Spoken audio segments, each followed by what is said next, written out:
Copyright disclaimer. Under Section 107 of the Copyright Act 1976, allowance is made for fair use for purposes such as criticism, comment, news reporting, teaching, scholarship, and research. Fair use is a use permitted by copyright statute that might otherwise be infringing. Nonprofit, educational, or personal use tips the balance in favor of fair use. No, this ain't Mexico. It used to be Mexico, mother. And now it's Phoenix, goddammit.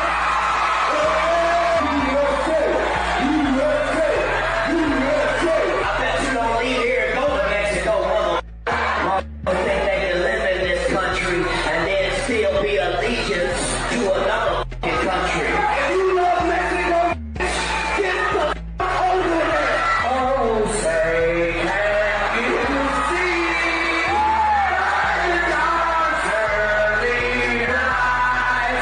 what's so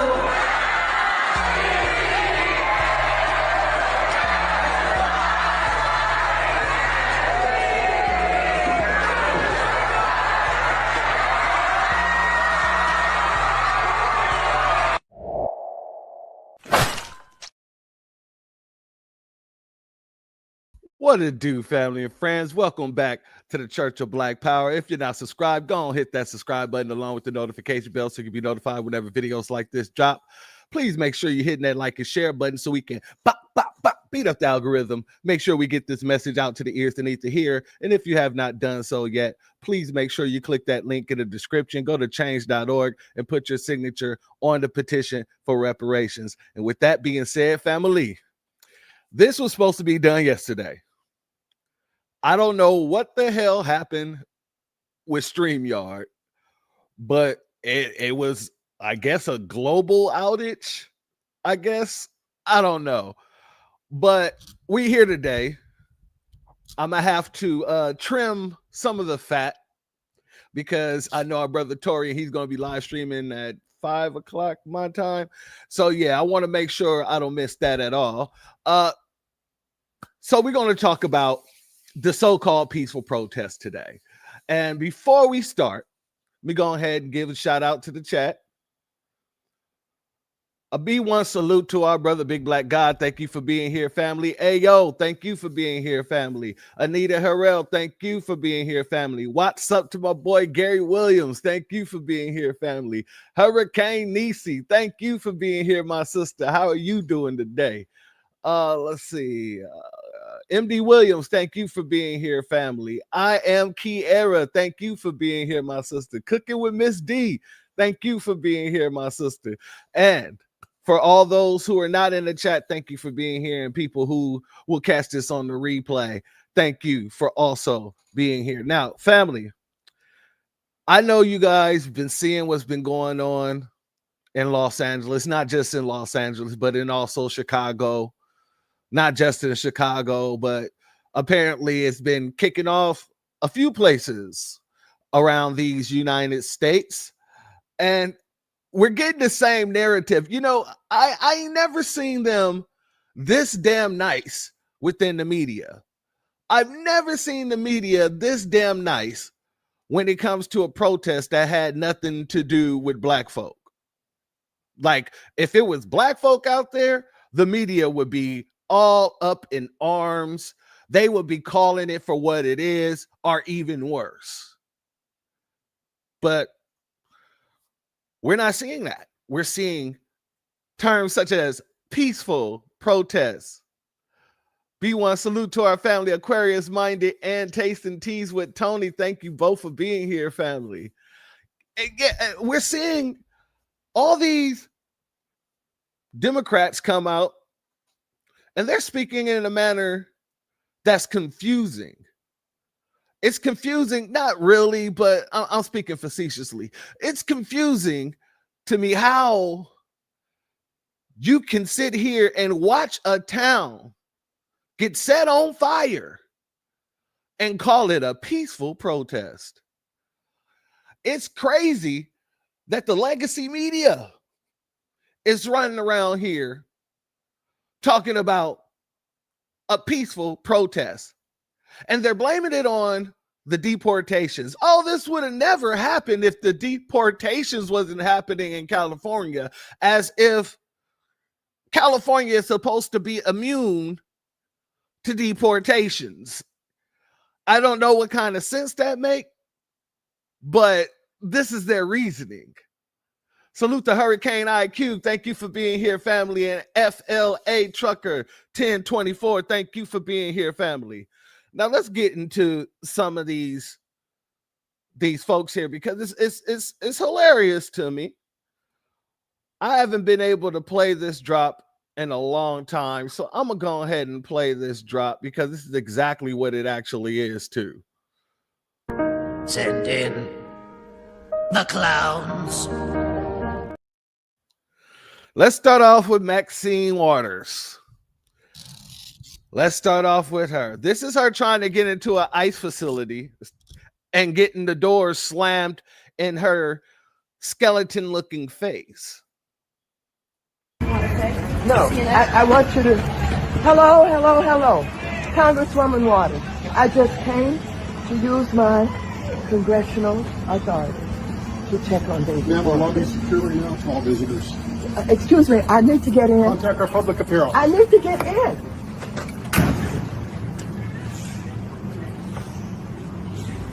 What are you hoping to do, Congresswoman? I just want to see David Werta. Right.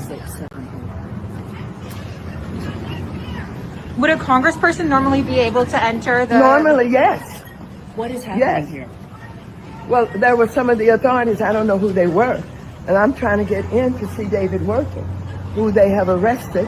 He is the head of SEIU local union here. I don't know why he was targeted. I don't know what they're doing with him. I don't know whether they're going to deport him. I want to report back to my caucus about what's happening, but they have... No, I want you to... Family, we seriously need term limits in Congress. We seriously need term limits. I'm sick of people like this. I've never, in all the time that I lived in Los Angeles, ever seen Maxine Waters go to the Twin Towers, and that's what we call the prison in Los Angeles. I've never seen her go to the Twin Towers to try to do an inspection or utilize her congressional power in order to see what's going on there. I've never seen it happen. But this situation come along, and here she comes, twiddling her little feet down to the immigration office or wherever they're holding dude, trying to get up in there and use her congressional authority to go see about a dude who shouldn't have been breaking the law. That's basically what happened. Dude was there. He tried to get in between the ICE authority and one of the illegals. That's called obstruction. And he was taken in to custody. And I don't even know why they're doing all these theatrics when we know that none of them ever spend any significant amount of time in custody. It's just a photo op. And that's what it's always been. It's been a photo op from day one. Let's go here, family.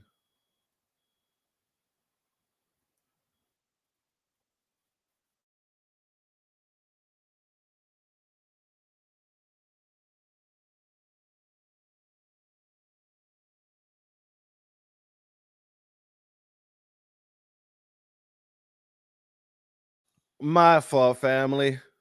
I thought I shared. Excuse me. That's my fault. Let's go here, family. Oh, They have to stand up, not to be deported, without having an opportunity to... Now, I want you guys to correct me if I'm wrong, because I'm big on accountability. So I want you to tell me, no, Key, you wrong on this, and you're going to need to review what you're saying. But, do that sound like she's inciting a riot to you guys? Now, correct me if I'm wrong. Now, somebody not too long ago. my bad, family. That got mixed up. That was not supposed to be in this one yet. Let's move that there.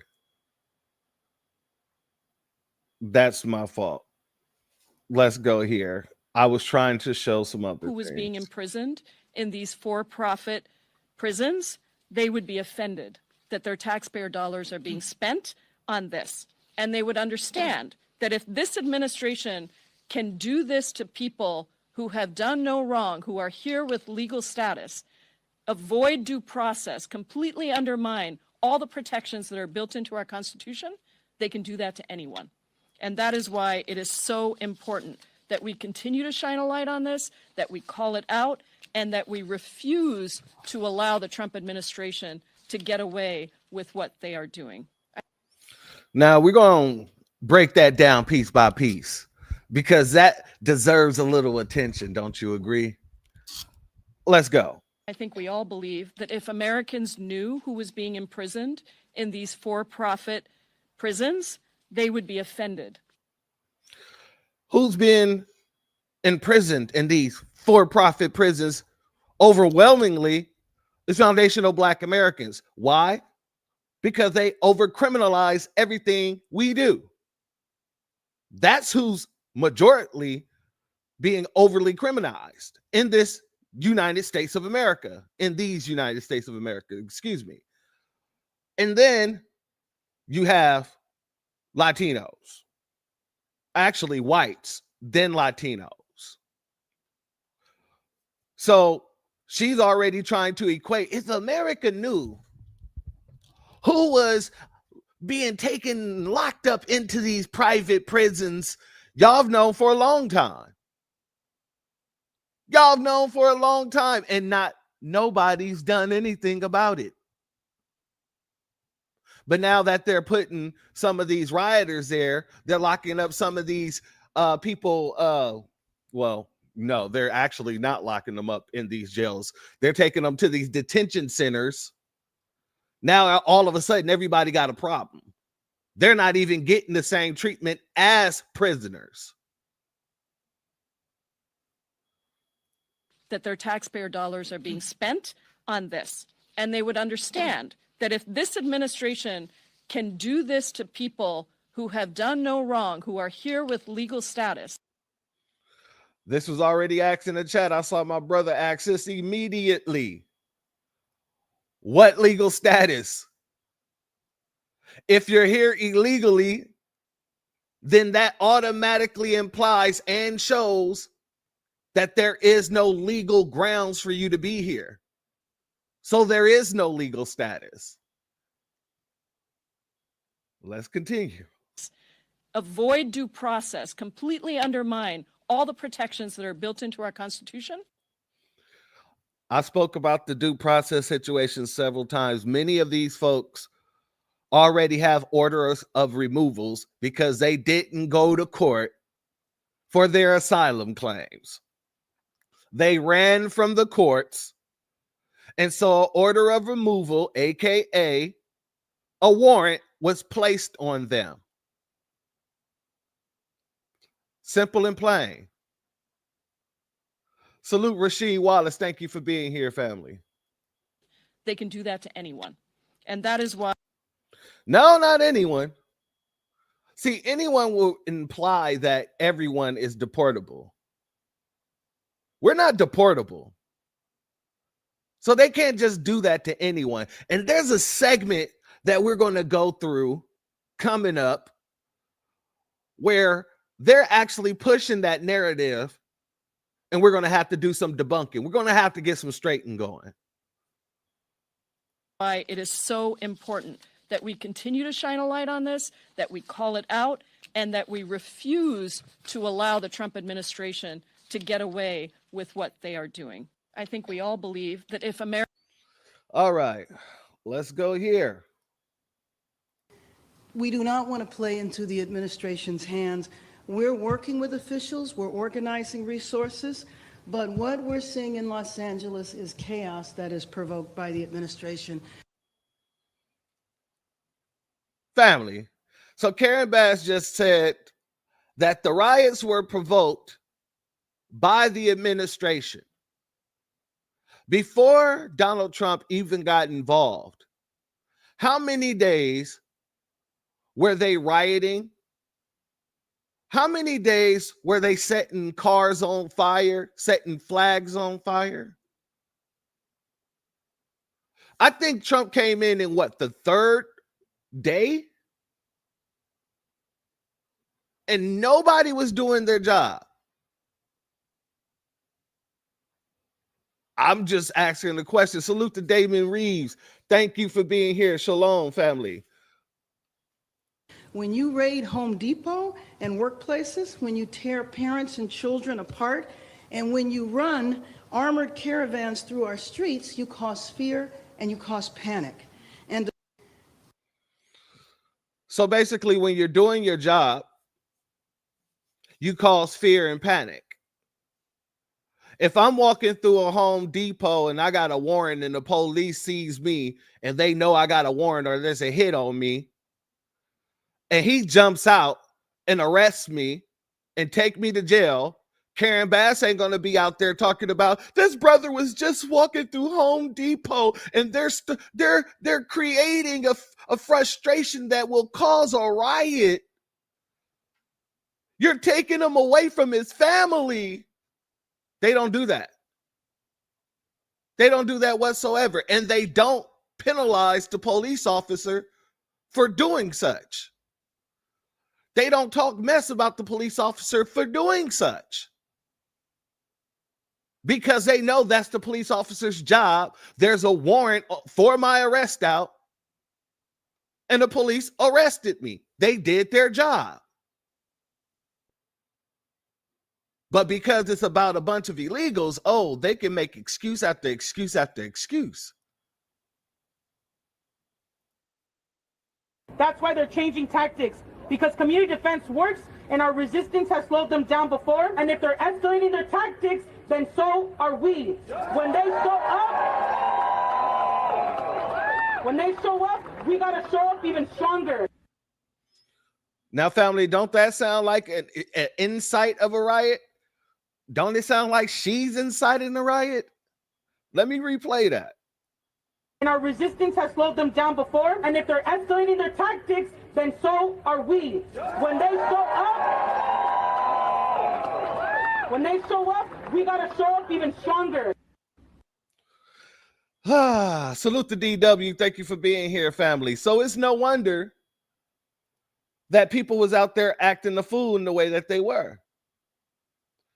Let's go here because I want to get through. I want to show you all of these folks that was sitting here acting as if there was no issue.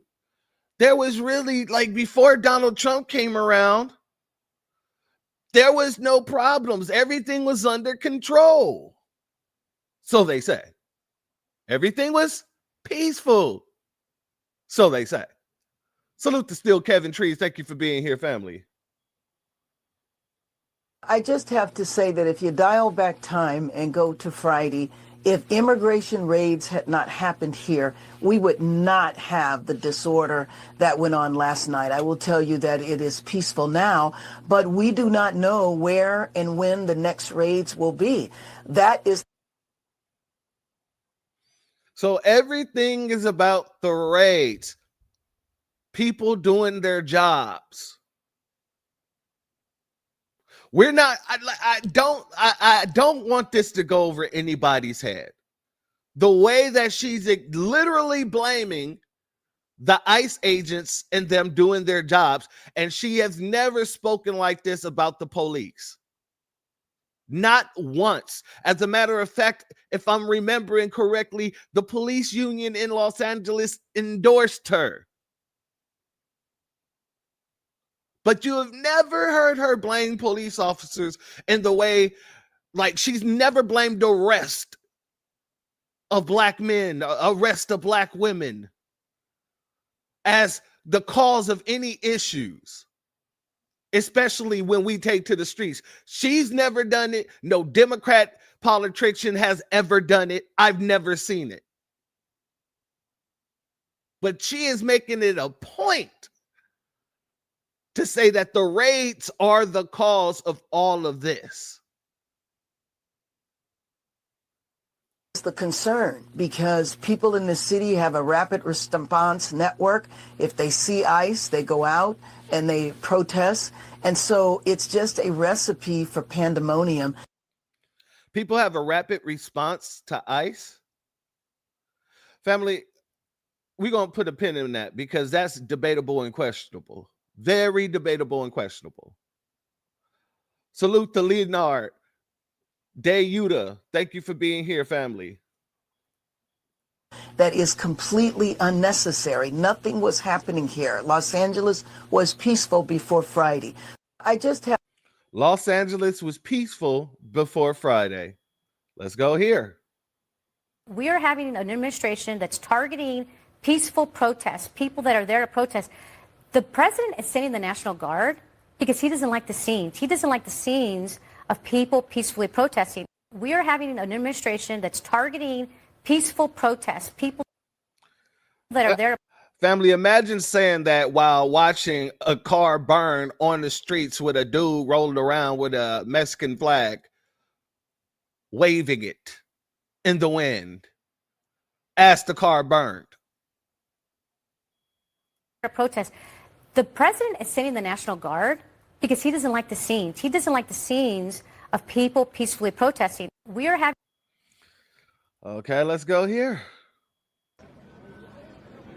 So, you know, I mean, it's as Democratic Senator Chuck Schumer said today, Casey, right? There has been violence. It's outrageous and unacceptable when there is violence. But to characterize the protests that we have seen as violent in their entirety is completely inaccurate. And just look, we're going to give a snapshot of what we're seeing right now. OK, this front line when Trump's talking about full blown assault on peace and a public order. So these are the National Guard. I'm just walking along here. They're doing their job. OK, this is California National Guard that Trump's deployed. So if you're going to call it a front line, I guess this is the front line, Casey. I'm just going to back up and come along it. Tom's showing you. OK. So you can see this. Now you can see there's, I'm just sort of back of my hand case here, there's 50 or 60 of them right now. There's also Customs and Border Protection officers here. But I'm just showing you this. Now when we come around the corner, you can continue to see, and there's a barrier as you look down that will separate some of the protesters from these officers, again, from CBP as well as from the California National Guard. But salute the Retro Gemini 99. Thank you for being here, and salute to you. Thank you for being here, family. These folks are literally playing in your face. I'm white and I say so. And then Karen Bass, I'm burrito and I say so. This is exactly what's happening. It was just, you know, peaceful before Friday. It was all peaceful, but let's really look at what was going on out there in Cali. And even those who were out of step with what we are advocating, peaceful protest, did not create any violence. Nobody was shot. Nobody was killed. Get it in your head. And so when martial law is called, what are you going to say? I missed the point. Don't miss the point, you all. Don't think that somehow, because they called out the National Guard, there was violence. There was no violence. I was on the street. I know. And I went from downtown detention back out into the community, talking to people what happened in Paramount, what happened in Compton, what happened in Inglewood. So, first of all, get it straight. And don't just rely on what you're being told or the few incidents that you saw.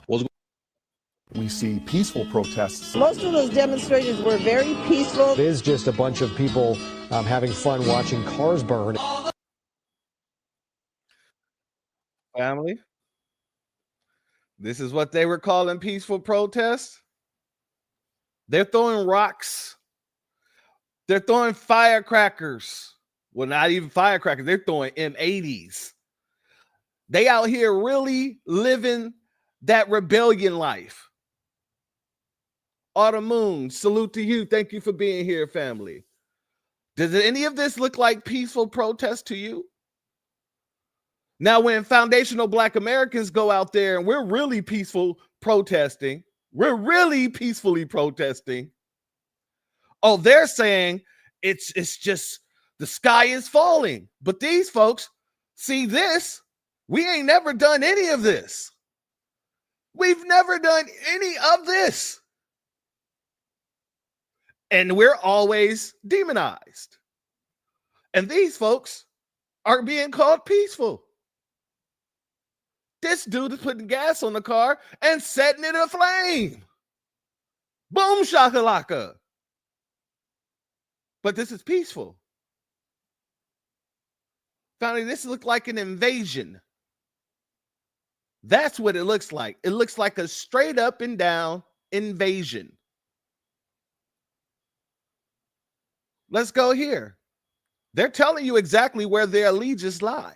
Our Mexican flag, green, white, and red. That's my flag. What do you pledge allegiance to? Fuck this flag. What do you pledge allegiance to? Hey, show the Mexican flag. Nobody else. Only Mexico. Who's saying that? It's only this one. Who said that? You said that? Oh, you said that, huh?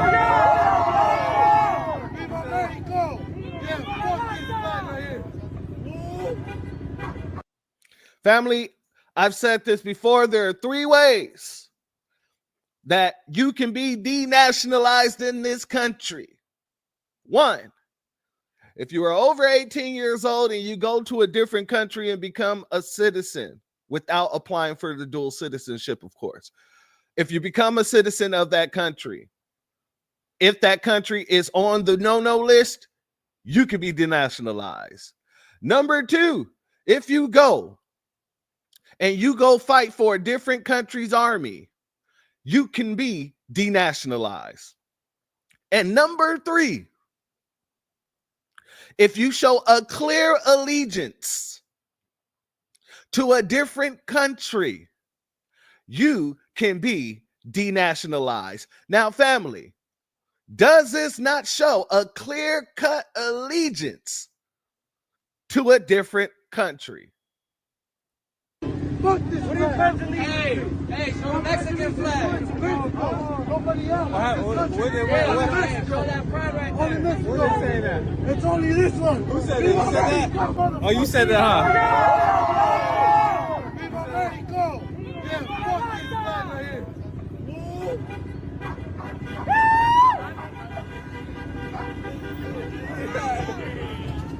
Our Mexican flag. Green. That is a clear-cut, I pledge allegiance to a flag. And the flag is not American. And to the burrito and tortilla it rolled, 1 taco, in a menudo, no liberty or justice at all. That's what you're seeing here, family. Let's continue.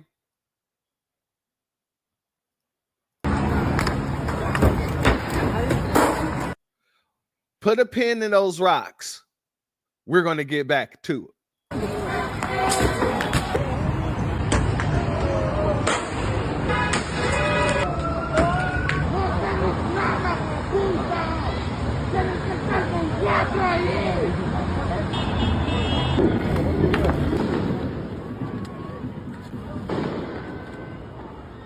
Family, they are tearing chunks of concrete off of the floor to throw at police officers. Could we do that at all? If you ain't learned not one thing, from what's been happening, not just with these riots, with these protests, but with the April 5th protest, if you ain't learned nothing yet, protesting is not a black sport. Because clearly, whenever it's not black people, there could be no faults. But when it's black folk, as peaceful as we are, we shall overcome and kumbayaing down the street. The National Guard is already there. They already got the popo in the SWAT military outfits, got tanks on the street. But it took all of this it took for them to be able to send out any type of resistance to this in their actions, in their protest. Let's be clear. Protesting is not a black sport. Leave that up to them. The whites and the white adjacents. Leave that to them. Salute Angelica Lane, and thank you for being here, my sister.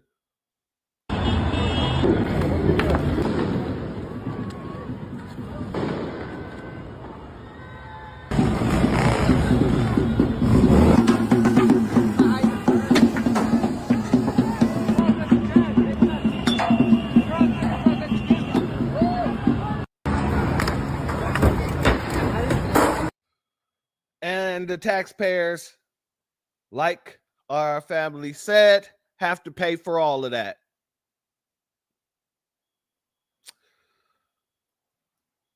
And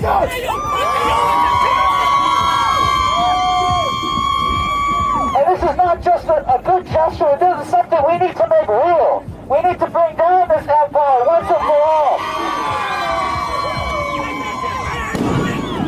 All right.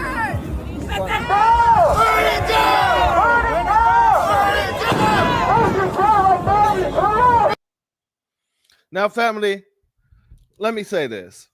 I gotta make a caveat. I gotta make sure I do my due diligence. Salute to our brother Reparations Nation. Thank you for being in the building, family. I gotta make sure I do my due diligence. So here it is. Flag burning is protected under the Constitution. It is a part of free speech. You are absolutely able to burn the American flag in protest. However, when you burn the American flag while waving a foreign flag, that is an act of treason. That is an act of war. Anybody who's been in the army can tell you, when America takes over a territory, the first thing they do is what? Put up the American flag. And it becomes a territory of the United States of America. Let's be very clear. So everybody here should be called exactly what they are: treasonous terrorists. That's what they are: treasonous terrorists. Burning the flag is legal. It is protected under the Constitution. Absolutely. It's your First Amendment right. However, if you do that while waving another country's flag, you are declaring war on that country. Look it up. Let's go here.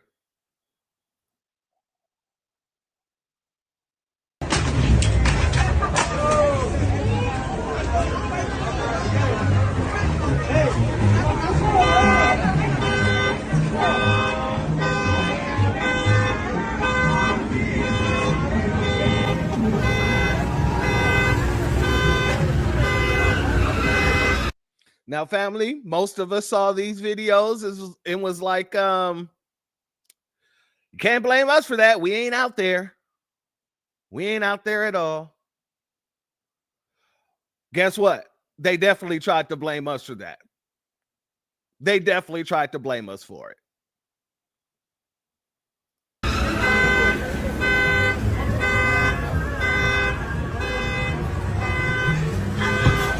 Excuse me? Yeah.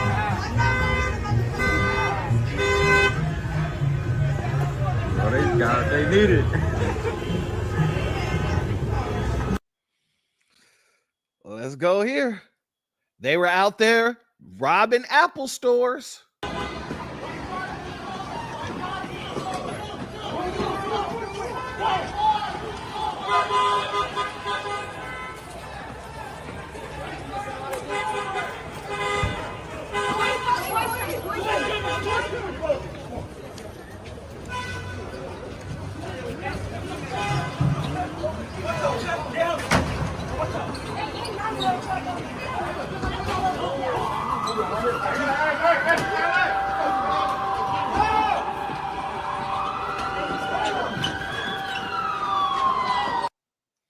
Now you see a few folk that they look like, you know, they're part of the tether community. However, for the most part, I'm seeing Asians and I'm seeing goddamn Mexicans.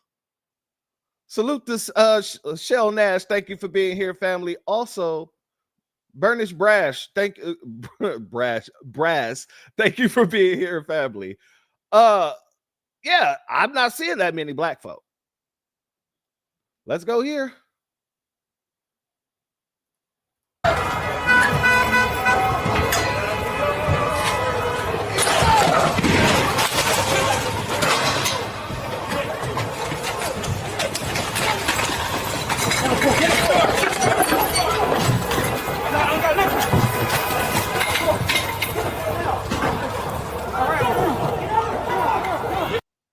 These idiots out here robbing jewelry stores and everything. Jewelry stores and everything. Let's go here, family, because I want to make sure that it's clear where the allegiance lie. We are not nonviolent. I'll say that. We are not nonviolent.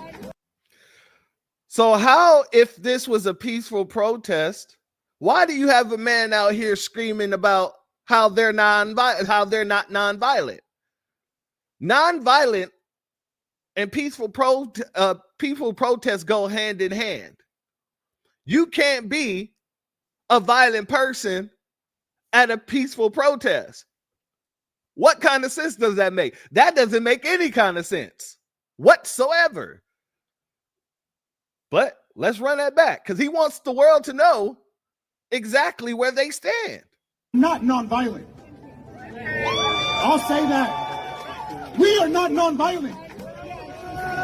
That means we believe in self-defense. And if you come at me and my family, I will do everything within my power. Legal or not. Legal or not. Legal or not. To defend my family and my people.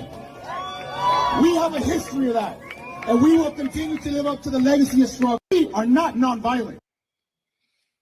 Legal or not, they'll do everything in their power to defend them and their family. Okay, well, you know, they're basically telling you what it is. They're willing to go to war. That's exactly, and while they said this was peaceful, family, salute to the big black God. Thank you for your Cash App, family. Your donation is blessed tenfold, and I appreciate your contribution. While they're out there saying that this was a peaceful protest, family, I have never been to a peaceful protest where the protesters get into a gunfight with the law.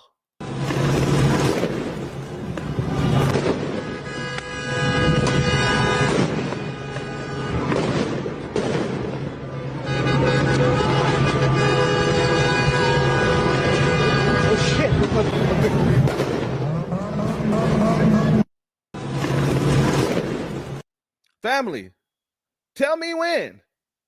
Have you ever in your life, been to a protest that black folks are running? And I mean black grassroots. Have you ever been to one where we just started pulling out weapons and started going toe-to-toe with the po-po? Now, we might walk around with our guns in case something goes down. We might walk around to protect the protesters. But we're not going to just let off on the po-po during a protest unless they're letting off on us and we got to protect ourselves. Big difference. These folks call this peaceful. Well, it's no wonder, family. It is no wonder that when it came down to the come down, once Trump had to go out there and send the Marines out. Once the Marines came out, the situation changed dramatically. The whole tone of the situation changed dramatically. Let's go here, family. This is what started happening.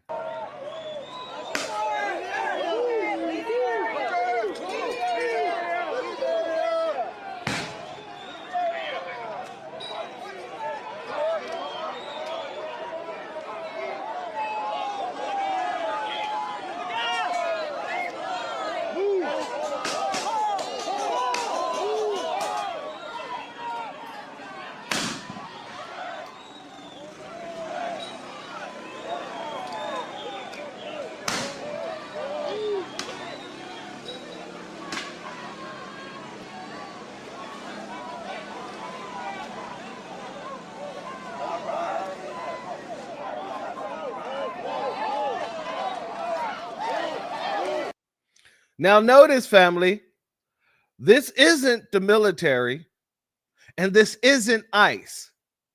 On the back of their vest, it says police. Let me see if I can get it.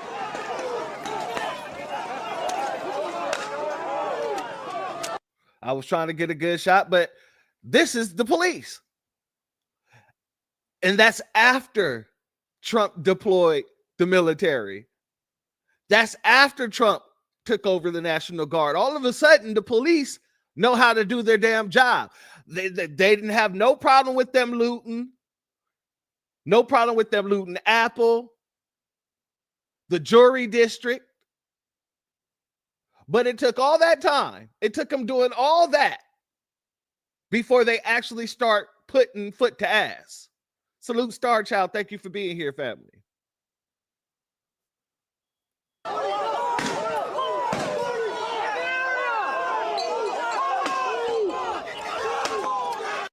But they wasn't just moving with the beanbag guns, family. No. If you didn't want to move that ass, they was hitting you with that paintball gun too.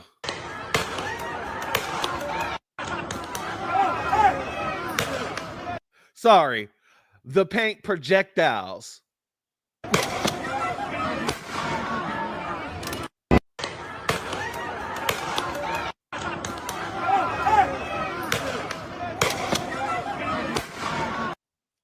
So after all that, you know they had to come out and save face.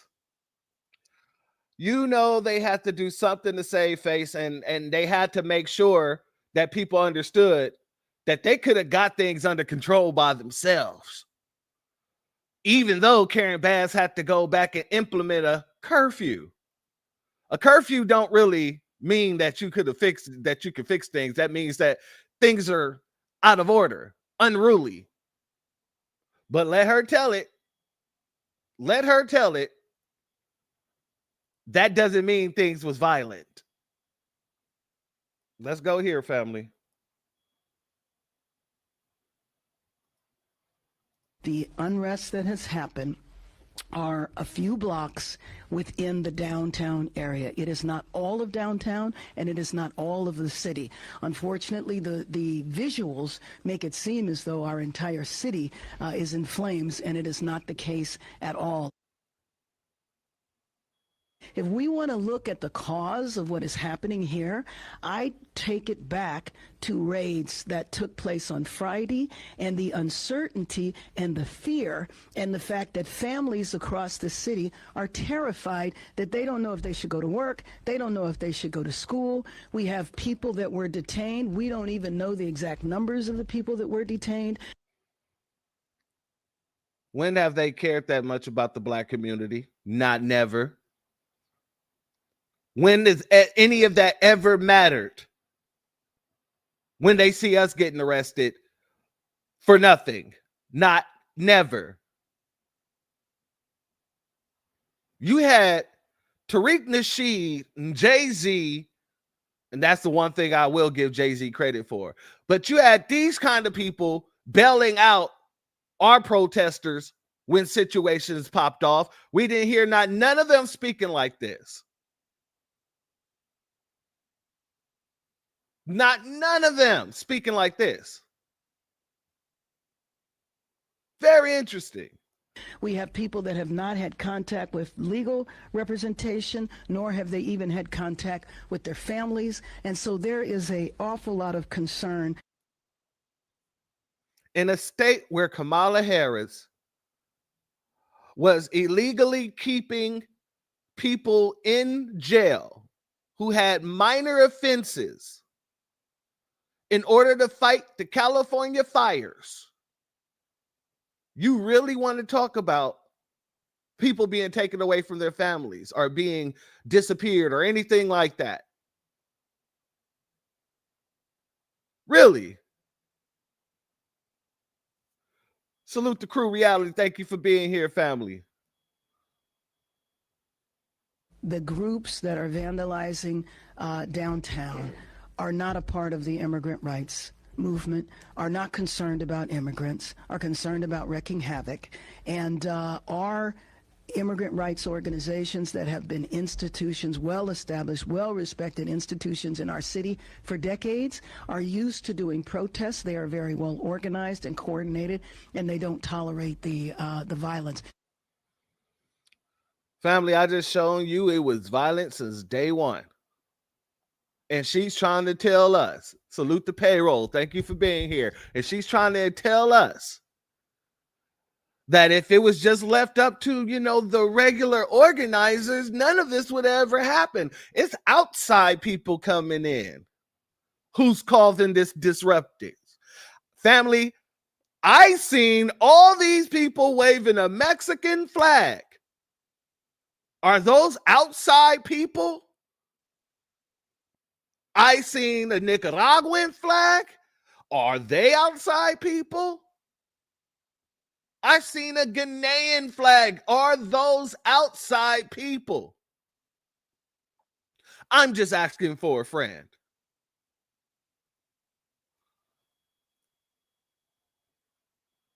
There needs to be a call that says this is unacceptable, and if you engage in this behavior, you will be prosecuted. Now, we're looking at things like curfews. We're looking at other aggressive response that we can have in case this violence breaks out again. Salute the PD. Thank you for being here, family. These people have shot themselves in the foot. I think one of my brothers, I think it was Hurricane, put it in the chat earlier where he said, I see her as a one-term mayor. A lot of black folks feel the same way. But I'm going to be honest with you. Since LA is riddled with illegals, and I'm sure they're letting them vote, whether or not people know it, yeah, I think she probably is going to be safe on the mayor end. Now, Brandon Johnson, he might be out of there. He might be out of there because his constituents, they're not mostly Latinos, but hers are. Let's go here, family. If you're Well, let me pull that down while this commercial is going here. But family, these people are cooked. All they're doing is showing the world that they have no credibility because the whole world sees what's going on, family. Nobody is blind. This is horrible optics all the way around. That vigil, which wrapped up just before the curfew began, and he joins us now from downtown LA with what's transpired since. Robert. Well, Carolyn, let's show you what is transpiring right now. This is what you are going to see frequently right now at intersections in downtown Los Angeles. You may see police tape and roads blocked off, but you will certainly see law enforcement officers, whether it's from the Sheriff's Department, Ventura County Sheriff's Department, Los Angeles Police Department, protecting the streets, protecting buildings, as well as we have seen in just a short time ago making arrests. Let's show you some video. This is outside of LA City Hall, and when you look at this video, these appear to be federal officers taking someone into custody. The vans and the cars are unmarked that were involved, as well as no one was wearing uniforms. That person then taken taken into custody. Just one of the arrests that we have seen here in downtown Los Angeles tonight. Carolyn, you mentioned that what transpired after that vigil that was held in Gloria Marina Grant Park, just after that, the marchers then made their way peacefully, singing songs with candles, and then proceeded down Temple Street towards the Metropolitan Detention Center. And then... Family, he said that the protesters was marching peacefully, singing songs with candles. They was kumbayaing down the street, he said. Not from what we saw. What songs were they singing? Burn, baby, burn? Disco Inferno? I'm just confused. We're not even going to let that continue. That's just I don't like to be lied to. You don't piss on me and tell me it's raining. We don't do that over here. Let's go here, family. Let's go here. Because Gavin Newsom has some things to say. Because he didn't like how Trump came in and asserted his authority to take over the National Guard. He said, that's my job. And he's right. It is his job. But the question is, why wasn't he doing his job? See, the president can only take over the National Guard in small cases. Very small cases. There are very small situations in which the president can take over the National Guard. However, what looks like an insurrection, what looks like a declaration of war, oh, that gives the president power to take over the National Guard. That's just what it is. So let's hear what Gavin got to say about it. We're Phoenix Energy. Give me a second, family. Every time I restart the page, it does. It's we're gonna get here right now. I want to get to what Mr. Newsom had to say, and we're gonna speed it up so we don't have no issues. Let's go. A few words about the events of the last few days. This past weekend, federal agents conducted large-scale workplace raids in and around Los Angeles. Those raids continue as I speak. California is no stranger to immigration enforcement, but instead of focusing on undocumented immigrants with serious criminal records and people with final deportation orders, a strategy both parties have long supported, this administration is pushing mass deportations, indiscriminately targeting hardworking immigrant families, regardless of their roots or risk. What's happening right now is very different than anything we've seen before. On Saturday morning, when federal agents jumped out of an unmarked van near a Home Depot parking lot, they began grabbing people, a deliberate targeting of a heavily Latino suburb. A similar scene played out when a clothing company was raided downtown. In other actions, a U.S. citizen, 9 months pregnant, was arrested. A 4-year-old girl taken, families separated, friends quite literally disappearing. In response, everyday Angelenos came out to exercise. Did y'all notice what he said there? A U.S. citizen was arrested. Notice how he didn't say a U.S. citizen was deported. He said a U.S. citizen was arrested. In other actions, a U.S. citizen, 9 months pregnant, was arrested. A 4-year-old girl taken, families separated. Why was this pregnant woman out there? You are that is negligent. Why are you as a pregnant? Why is a pregnant woman out there rioting? Family, tell me that's not negligence. Tell me CP&S wouldn't be knocking on a black woman's door the very next day if they saw that.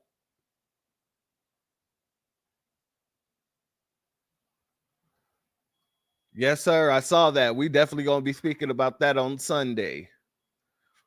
I'm going to get some more information on that. But yeah, that's negligence. Why the hell is there a pregnant Hispanic woman out there? Or I don't know, it might not have been a Hispanic woman because he didn't say race. But why is a pregnant citizen out there while they're out there causing so much havoc? That's irresponsible of her. There should be questions asked of that woman. There should be a visit to that woman's doorstep. And she was arrested? Very interesting.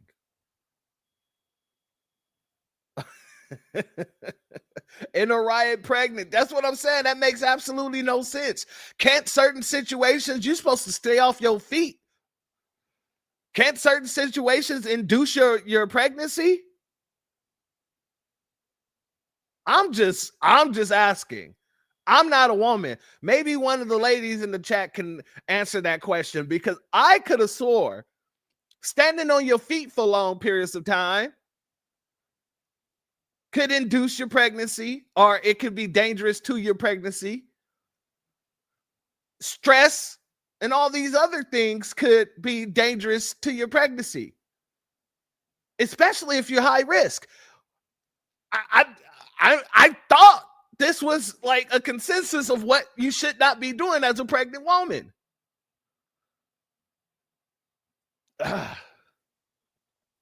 Friends quite literally disappearing. In response, everyday Angelenos came out to exercise their constitutional right to free speech and assembly, to protest their government's actions. In turn, the state of California and the city and county of Los Angeles sent our police officers to help keep the peace. And with some exceptions, they were successful. Like many states, they sent their officer to keep the peace, while those officers were standing by, watching them destroy a property, set things on fire, wave a foreign flag. In other situations, have boulders thrown at them off of a freeway passage. Interesting. California is no stranger to this sort of unrest. We manage it regularly and with our own law enforcement. But this, again, was different.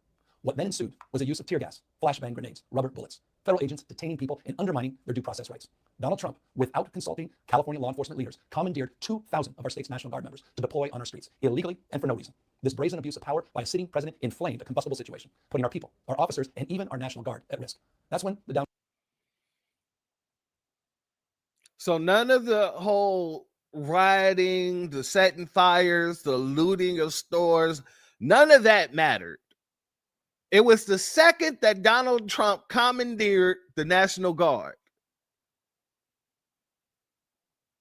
The second Donald Trump commandeered the National Guard, it inflamed the riots. Downward spiral began. He doubled down on his dangerous National Guard deployment by fanning the flames even harder. And the president, he did it on purpose. As the news spread throughout LA, anxiety for family and friends ramped up. Protests started again. By night, several dozen lawbreakers became violent and destructive. They vandalized property. They tried to assault police officers. Many of you have seen the video clips of cars burning on cable news. If you incite... All right, we're not going to continue this. We know where he's going with this. So, family, what ended up happening is Gavin Newsom ended up filing a lawsuit against the Trump administration for breaking the law when it comes to commandeering the National Guard. And I guess one of the courts ruled in his favor. Let's go here real quick. We're not going to play the whole thing, but we're going to show his reaction. 36-page order. Those cornerstones that he claimed or asserted were not met. Section 12, 406, clearly there's no invasion, there's no rebellion. It's absurd. And so we're gratified. Today is a big day for the Constitution of the United States, for our democracy, and I hope it's the beginning of a new day in this country. You might want to hold off on that, Mr. Newsom, Governor Gavin, because this just ended. Last night, right after they got the information, they got the news that Governor Newsom won that court case, this happened. Good evening, everyone. You're watching LA Live News Tonight. I'm Phil Schuman in for Marla Tejas. Breaking news. After a federal judge ruled late this afternoon that President Trump must return control of California's National Guard to Governor Gavin Newsom, hours later, a federal appeals court blocked that order. Now, these opposing legal decisions come after the president sent thousands of National Guard troops here to LA during protests over the objections of Governor Newsom. Newsom and California AG Rob Bonta sued, saying it wasn't needed, made things worse. Trump argues he sent troops to restore law and order. But again, 6 p.m., Federal judge said there was no legal reason for what he did. Governor Newsom reacted. The indiscriminate cruelty of Donald Trump. Why else do you go to a 7-Eleven? Why else do you go to a nail salon? Why else do you just randomly show up in front of a hardware store? Why else? It's not about criminals. That's about creating chaos. Before the Ninth Circuit Court stepped in, U.S. District Judge Charles Breyer said Trump broke federal law and violated the Constitution, overstepping his authority. This is that judge's comments. His actions were illegal, both exceeding the scope of his statutory authority and violating the 10th Amendment to the United States Constitution. He must therefore return control of the California National Guard to the governor forthwith. I got reaction to that evening's first decision from attorney Neema Rahmani, a former federal prosecutor. I'm very surprised by the judge's ruling. He did signal it during the oral arguments, but he made some very significant findings. First, there was no rebellion against the United States in downtown Los Angeles. Second, he read the third part of the law very narrowly, and he specifically said that the government has to prove that they're unable to enforce federal law, not that they can enforce it in a less effective manner. So the fact. Family, did you see any enforcement of law in any of those clips that I showed you? Were there any enforcement of law before Donald Trump took over the Marines? I mean, the situation with the Marines and the National Guard. There was no enforcement. As a matter of fact, they were just standing around watching the whole thing happen. They were just standing around. But I want to see what would happen in Mexico if a foundational Black American went over to Mexico, took down Mexico's flag, set it on fire, and then started waving the American flag. Let's see. First, tell me where you're at tonight. We are in the south border, sir, of Tapachula that connects to Guatemala. We're over here to basically investigate why these international organizations, they're still here, UNHCR, OIM, they're still promoting the migration in case the Republicans will lose the election in the midterms and also in 2028. But Oscar, I ask you, what would happen if I came to Mexico and I refused to leave and I assaulted police officers and I was waving an American flag and I was cursing, chanting, death to Mexico? My friend, what would happen to me? Well, if you were in a big circle of people, you will get viciously attacked, and then you will get arrested, and then you will take into prison because and this is a lot of the situations with the people that are protesting right now in the United States of America. They do not know how they are affecting our nation in Mexico. In the Constitution of Mexico, in Article 54 bis of the Constitution says that you cannot tamper with our flag. And if you tamper with our flag, you will be taken to prison according to Article 288 of the Constitution of Mexico. So these radical mercenary activists who are using our flag and burning the American flag, they're actually affecting us. So if that would be the case, of you coming to Mexico and burning the Mexican flag and protesting, you will be immediately be taken into custody and taken to federal prison. So, family, if we were to go over there, not only, notice what he said. He said, if you're in the crowd full of people, you're going to get that ass whipped. Then you'll get arrested. Then you'll get taken to jail. Because their constitution clearly states that anybody that does that is breaking a federal crime. He even said that these people are not just looking crazy, but they're hurting the actual Mexicans in Mexico by doing such. That's very interesting. See, none of the lamestream media is saying this part. Nobody in the legacy media has said this part. Well, the blue side. I don't know if they're saying it on the right side. But I had to go and find this. What would happen if an American burned the Mexican flag in Mexico while waving the American flag?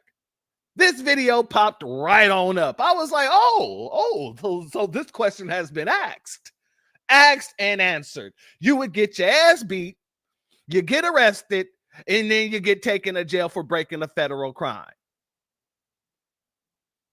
So they're only so bold to do that here because they're being protected here. But as y'all know, it didn't spread. The whole little situation has spread. It's reached Texas. I want to go to Texas. Let's go to Texas. Let's come on over to Texas. I want to show the differences and how things have been going over here in Texas. Let's head over to Texas. All right. Peep this out, family. The trade war with isn't ruining your life as much as waking up 3 times. Oh man, I had cleared all of these dang ads and they just want to mess with me while we're on. All right, let's go. And hundreds of protesters take to downtown San Antonio tonight, a protest against ramped-up ICE operations nationwide carried out under the orders of the Trump administration. Texas National Guard members sent by Governor Greg Abbott seen entering the Alamo before the protest. State troopers blocking every side, telling our reporters they are prepared should anyone try to enter or deface it. And your South Texas Ford dealer Sky Ford with an exclusive view over the crowds. Tonight's protest dubbed Take Back the Alamo, one of... Now notice, it's called Take Back the Alamo. But ask yourself, family, this is Texas. This isn't California. There's a big ass sign on the way to Texas that says, "Welcome to Texas. Don't mess with Texas." Do you think any of those folks turned up in the manner that they did in California? Well, let's see.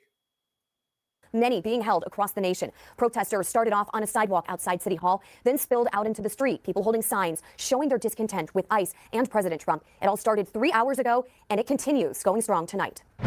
News 4 San Antonio at 10. We're here for you. And so far, the protest has been loud but peaceful. Thank you for joining us tonight. I'm Mandy Noel. We've had our network of reporters covering this story all day and all night with live updates throughout the evening here on News 4. Our team coverage continues now with the latest on the protests, the police presence, and the push to keep things peaceful. We've got all the angles covered. Tonight's protest outside City Hall comes after several weeks of mass detentions and deportations carried out by the Trump administration. Some saying they voted for deportations of undocumented immigrants who have committed crimes, not of hardworking people who have lived and worked here peacefully for years. Just this morning, we saw a family of 4 detained outside of San Antonio's immigration court and placed on a bus. News 4 San Antonio's Destiny Fuller kicks off our team coverage now live from City Hall. Destiny, are you seeing any problems so far? Mandy, no problem so far. The group has actually moved away from the City Hall area, more towards City Tower. At first, no problems thus far. Not only that, a family was deported, was taken onto a bus. Nobody jumped in the way and nobody got arrested. No pregnant women on the streets. It is pretty quiet. First, when we checked in with you guys, you couldn't see because there were dozens of people here, but SCPD had these intersections blocked off so that some of those demonstrators could make it peacefully, but now the intersections are opened up. Now they were carrying signs, they were chanting, saying that they won't stop using their voices until there's justice for all immigrants.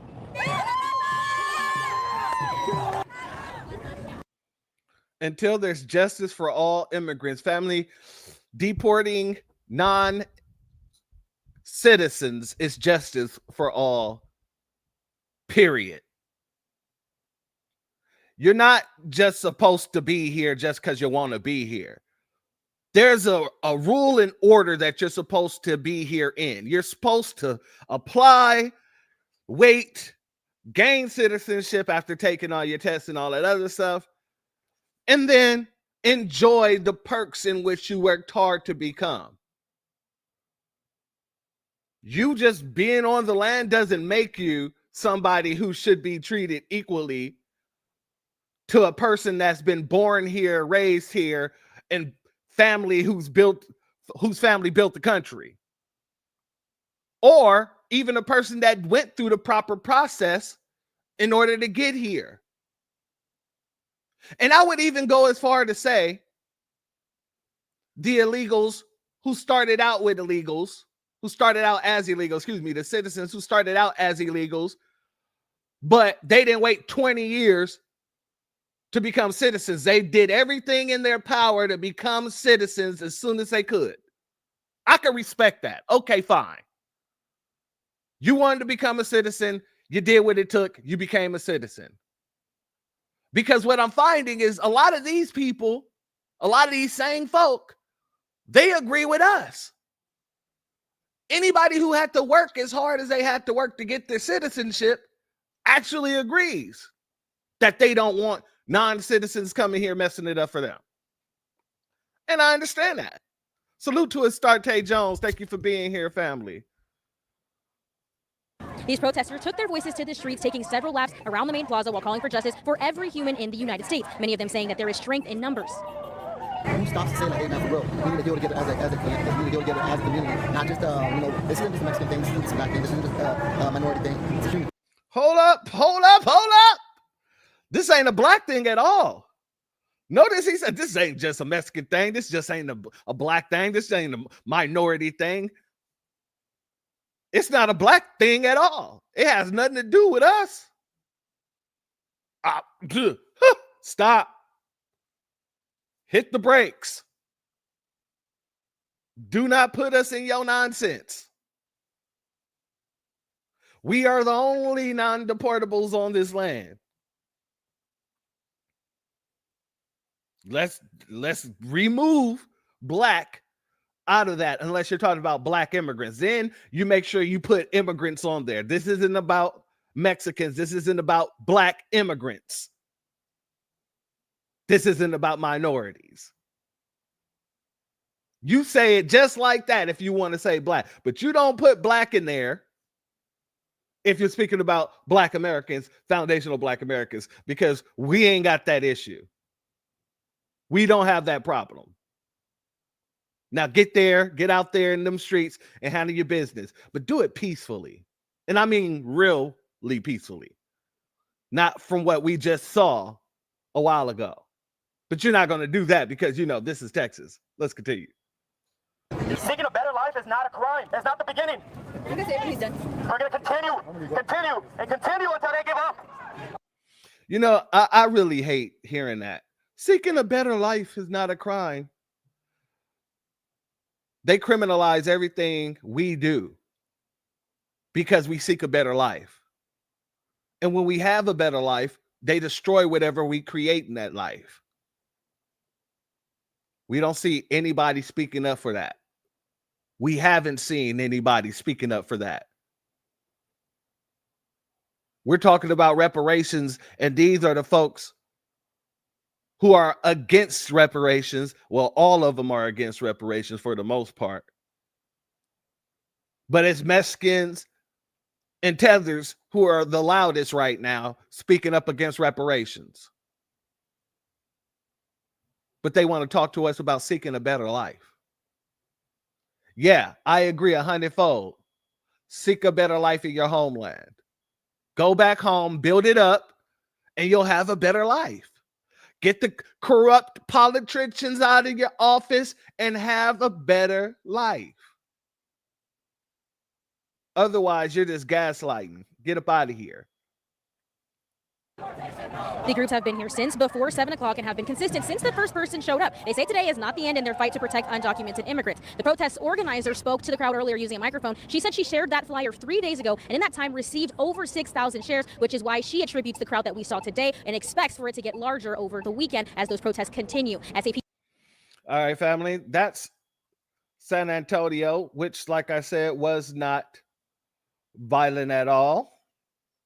Just loud and wrong. Let's go here. This is Austin. Now, Austin tried to get buck when they started grabbing on stuff, but that got shut down in a matter of hours. Hey, don't do this. By the chair shit, what they mean is they were taking chairs and they were putting the chairs in the middle of the road so that when the police come walking after them, it slows them down or whatever. I don't know why they would think it would slow them down, but that's what they were doing. What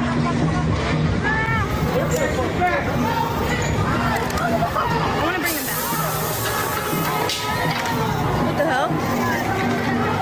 What was that? Did you hear that? What was that?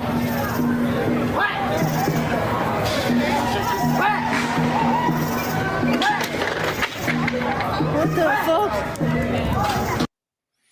When she was saying, what was that?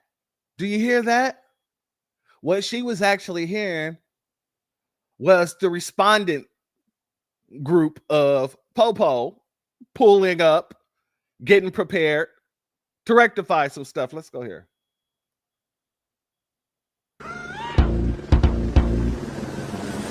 So this is what she saw. I mean, this is what she was hearing.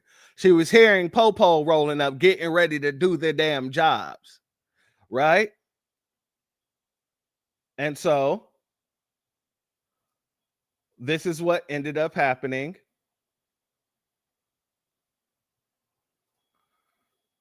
In fact, Homeland Security Secretary tonight on Fox saying they're going to arrest and charge protesters who are assaulting officers. So this is happening in real time, and it is the clash also, Caitlin, of immigration and law and order, two of the main issues of President Trump, all coalescing in this moment as people protest the methods of this administration. And I also want to show what's happening in Austin. This is what's happening in Dallas. We also have similar scenes that are playing out, protests that are underway in Austin right now. Elliot, when you look at what's happening in Dallas there, I want to go back to that image that we were just showing. Obviously, things seem to be heating up there as you're looking at this scene right now in Dallas where they are clashing with the officers. A lot of people are looking at this, and what I asked to Tom Homan was, is this going to be the new normal going forward in terms of more National Guard being deployed to other cities as well? Well, and it all depends, quite frankly, Caitlin, on what happens with the legal challenges to this implementation of the National Guard. Now, look, there are circumstances where the president can federalize National Guard. Now, there obviously.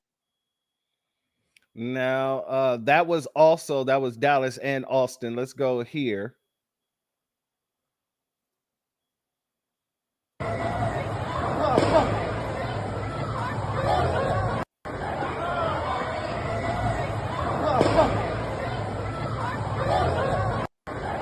So when I say it got cleared out in a matter of hours, it got cleared out in a matter of hours.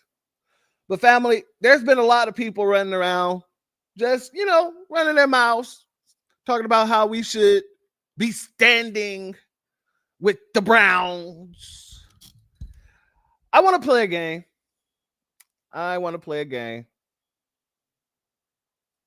Family, anybody know who this is? Does anybody know who this is? Put 1 in the chat if you know who this is. Put a 2 in the chat if you don't. Put a 1 in the chat if you know who this is. Put a 2 in the chat if you don't. Nope. Okay. All right. Want to make sure before I go ahead and give it to you. 2, no. Okay. All right. That's another no. All right. Reparation Nation, you know who it is. All right. Is that Senator Warren? Nope. She's not a senator. Not by any means. All right. So most of the people don't know who she is. Well, this young lady, her name, this old lady, excuse me. Her name is Betsy. Everybody say hello to Betsy. Now, I want to go here. Is Mary Nabisco. Okay. Yeah, AKA Mary Nabisco. So we got Betsy.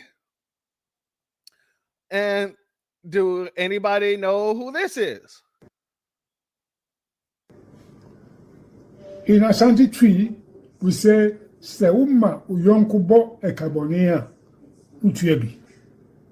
See, it means if by your own actions, unilaterally impose an unfair cost on your neighbor, you'll end up paying part of it.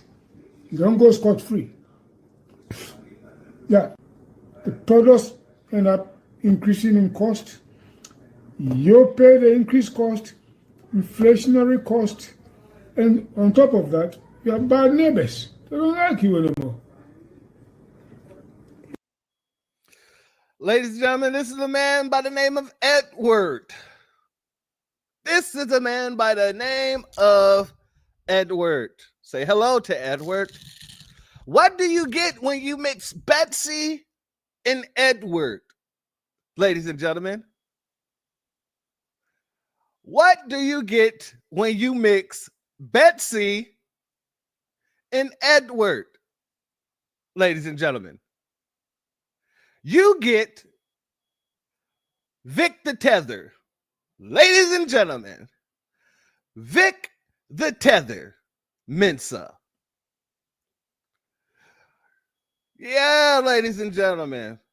So you have Betsy Mensa, and you have Edward Mensa,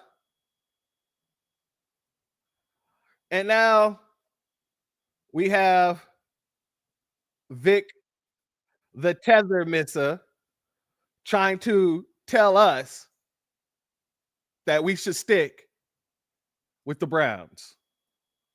Oppressor that exploits the African abuses the Latino. And please believe if they could figure out how to deport niggas, they've been trying since the Emancipation Proclamation. The same enemy has used these same methods to divide, devalue, and destroy. Common enemy, common goal. The same corporations that run the ICE detention centers run the state and federal prisons, where our people are doing slave labor for 13 cents an hour. Those same corporations abduct and hold Palestinians in Israel. And not only are the same riot police deployed against blacks and Latinos, they receive training, information, and technology from the IOF. Historically, we were snatched from the shores of Africa and brought to Central and South America. Don't be fooled into believing this struggle is not ours. They come for you in the night, they'll come for me in the morning. So shit, inshallah, the Latinos in Los Angeles County really unify because there's 4.5 million of them. 2,000 National Guard. Fuck they gonna do with 5 million people? The same approach. This half white, half Ghanaian thinks that he can actually tell us what's best for us. I find that hilarious. He's another Obama, ladies and gentlemen. Obama's little brother, Obama's cousin from down the block. This is what they tried to send out. This is what they tried to send out. Family, this is who they tried to send out. This from, Ghanaian Aspera. They want to give him a happy birthday. Grammy nominated. Activist, entrepreneur, cultural organizer. Family, I can't name one Mick Vince's song. I don't know him. I don't know him as an artist. I've never known him. I don't know one song from the man. I don't. But the fact of the matter is, this man thinks that he should be able to tell us what we should be doing. As if he has any credibility. As if he has any credibility. While he's sitting here in a dress and a blonde wig. And the dress that he got on is a Confederate flag dress.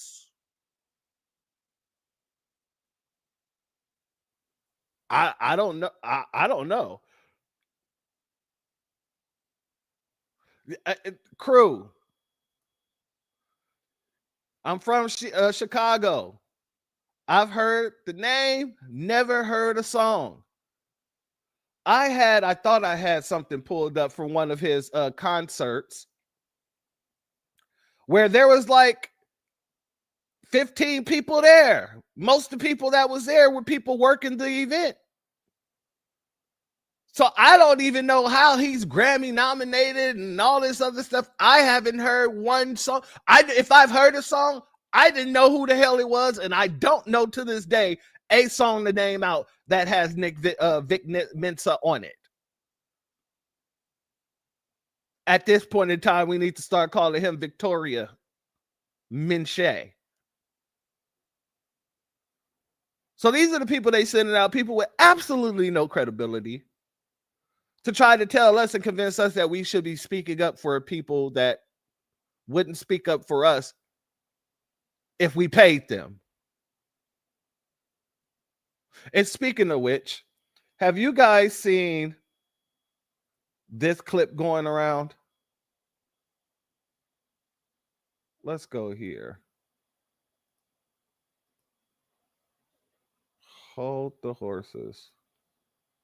Caught up and being mistaken as illegal. This is Jermaine Thomas. Caught up and being mistaken as illegal. This is Jermaine Thomas. He's a Texas man born to U.S. soldiers on a military base, and he was deported. Now, his father is Jamaican and spent almost 20 years in the U.S. military serving this country. It all started with an eviction. He was getting evicted from his apartment, and when he was taking his stuff out of it, police came. Police said that they got a call about somebody that had a dog tied up. He was there with his dog. They then asked him if his dog had immunization paperwork. When they checked the dog's chip, they said they didn't see the dog's name.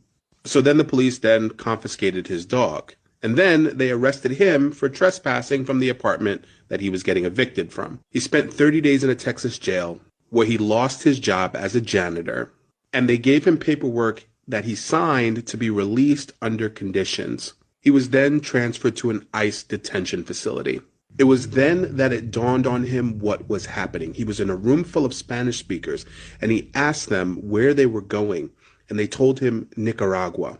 He started banging on the door, and he told the ICE personnel, "I have a Supreme Court case named after me." 10 years ago, Jermaine Thomas was at the center of a Supreme Court case to determine whether or not children that were born on U.S. military bases should be considered American citizens. And they won. That should have been the end of the discussion. But under this administration, it's not. He was deported to Jamaica, a country he has no citizenship in and has never been to. And technically, he's considered a citizen of nowhere. He doesn't know how to get a job. He said that he's unfamiliar with patois, and the Jamaican government isn't even sure if it's legal for him to be there. If it can happen to him, it can happen to you, it can happen to me, it can happen to any of us. All right, family. I let that play all the way through. I let it play all the way through because I wanted to make sure we address some things, and I wanted y'all to hear everything he had to say before I went in, and I had to put in my input. So first and foremost, he says that he was born to to soldiers. He has a Jamaican background. His parents were in the army, and he was born to American soldiers on an American base in Germany. The part I want to concentrate on is because he said that when he realized what was going on, he banged on the window and said, hey, I have a court case named after me. And well, you know, with me studying law, whenever I hear court cases, my ears perk up. Whenever I hear court case, my eyes widen like two paper plates. Because I know if it's a court case, then I can go look up the court case. I can find the information need be. And that's what I did. So let's go here. He was then transferred to an ICE detention facility. It was then that it dawned on him what was happening. He was in a room full of Spanish speakers, and he asked them where they were going, and they told him Nicaragua. He started banging on the door, and he told the ICE personnel, "I have a Supreme Court case named after me." 10 years ago, Jermaine Thomas was at the center of a Supreme Court case to determine whether or not children that were born on U.S. military bases should be considered American citizens. And they won. All right, family. Now, you know me. I got to go ahead and go to the court case. Let's pull up the case. Since he said they won, I got to know if it's true. So let's look at the case.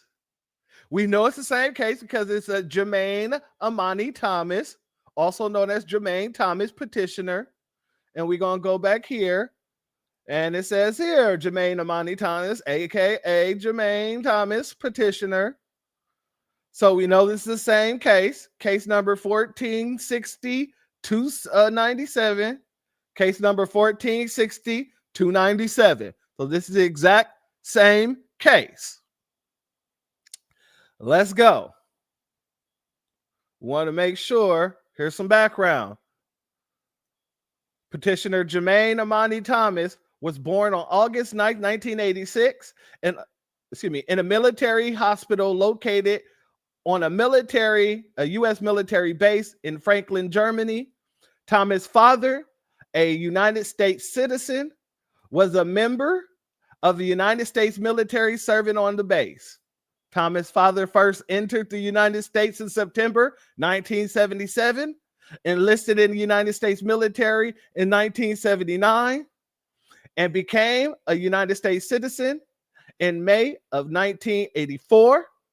Thomas' mother was a citizen of Kenya. Thomas was admitted to the United States as a lawful permanent resident in July of 1989. His visa form listed his nationality as Jamaican.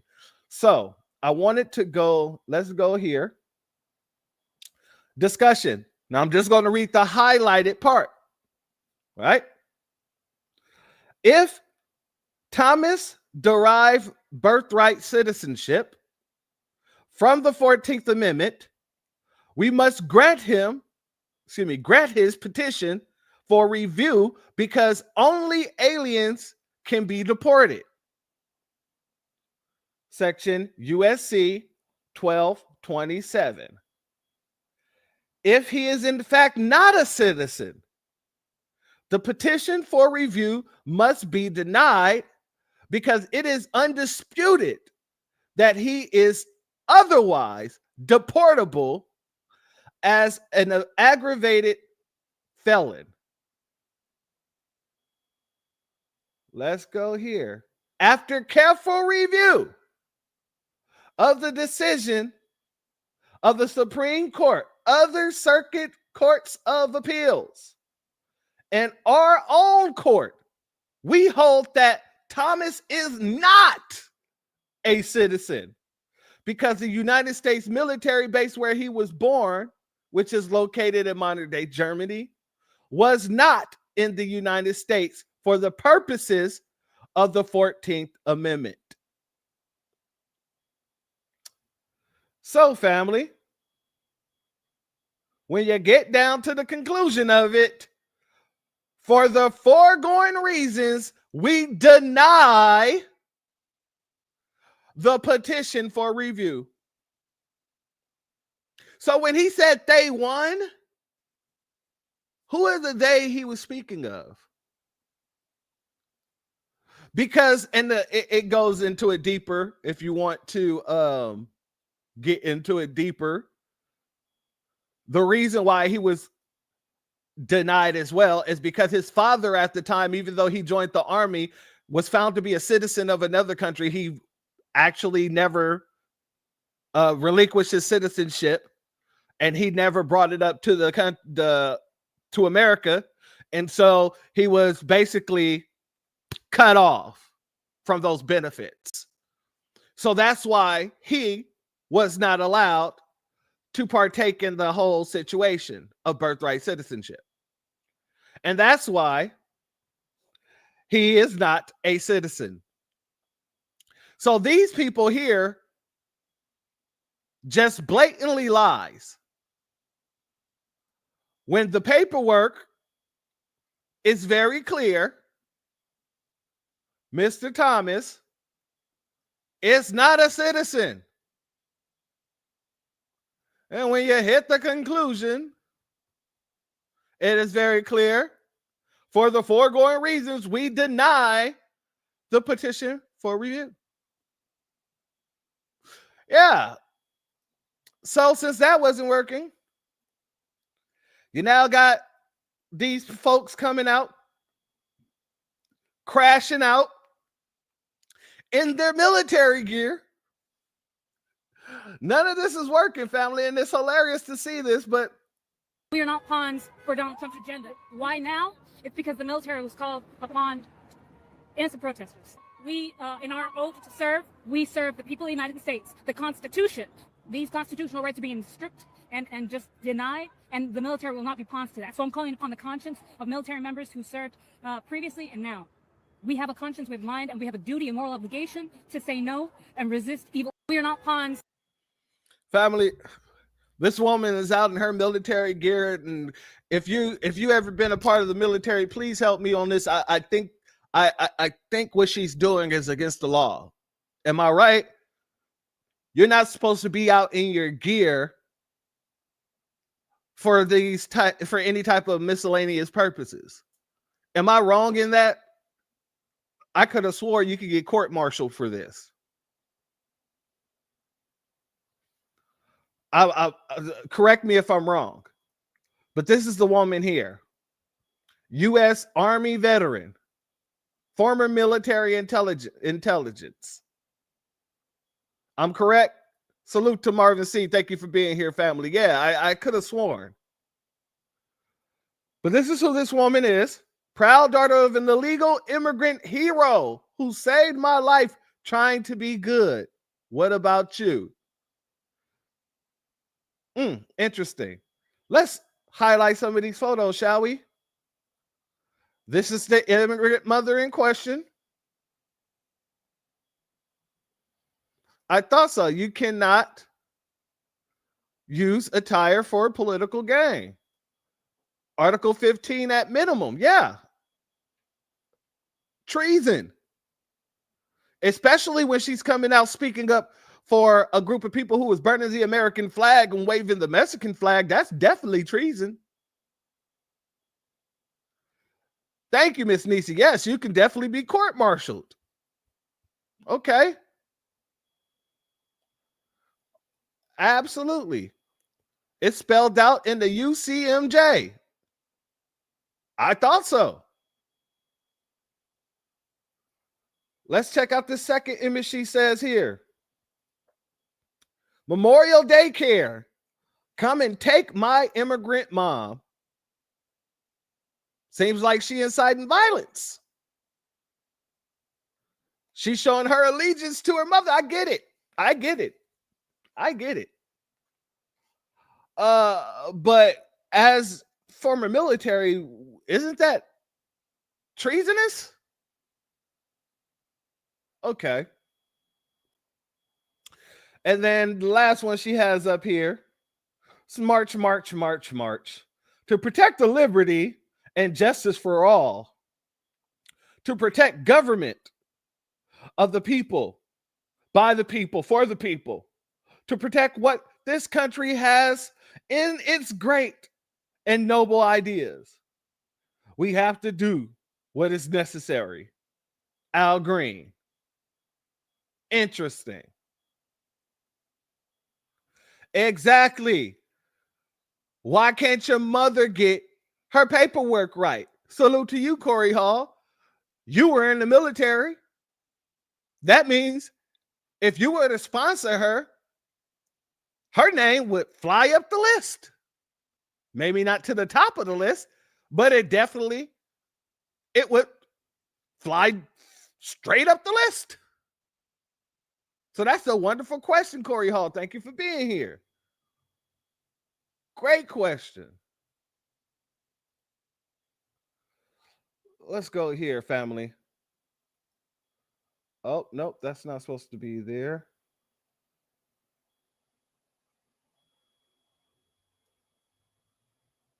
Let's go here, family. Because we're not the only people calling stuff out.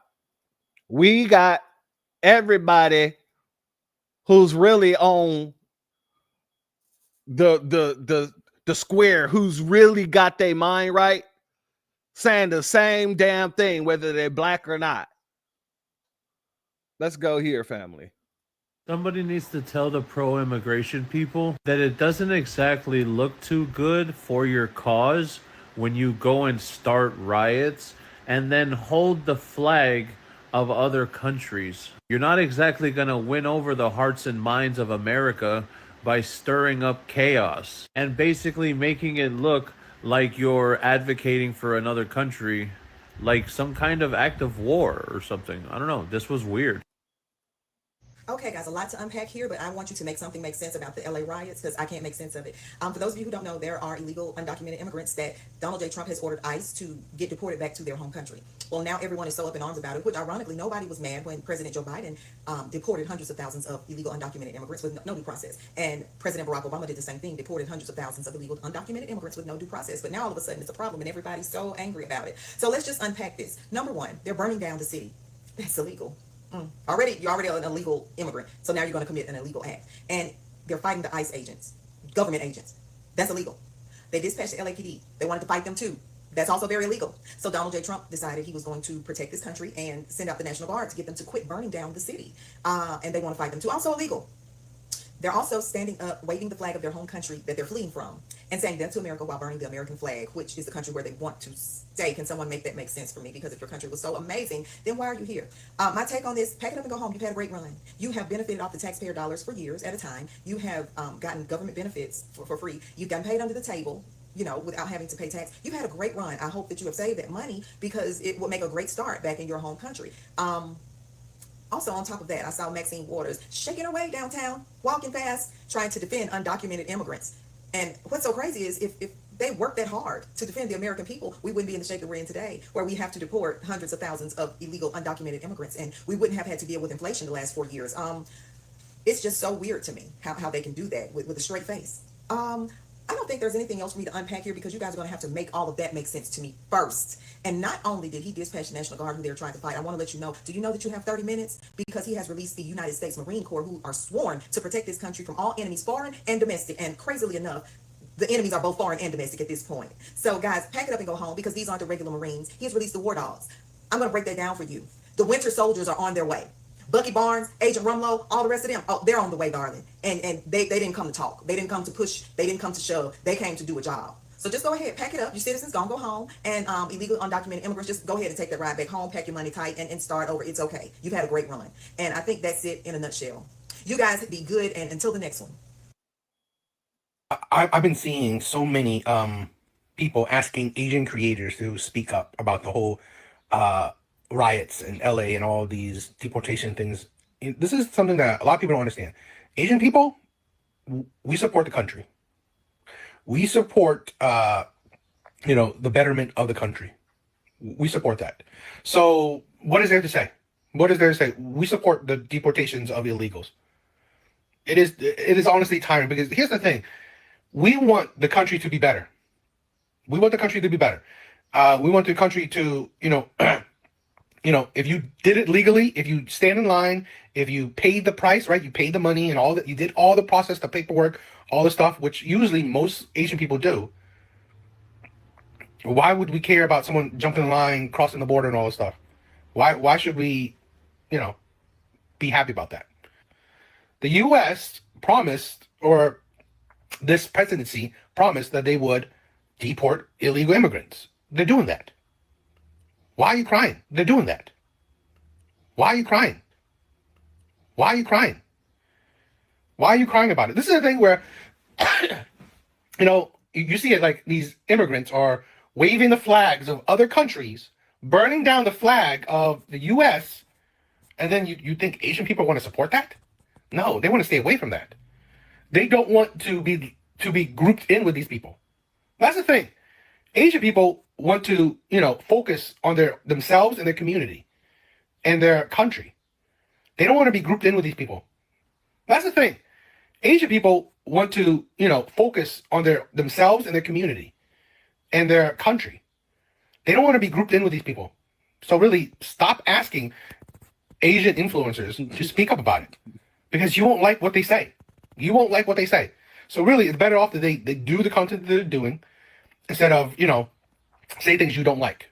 Because here's the thing.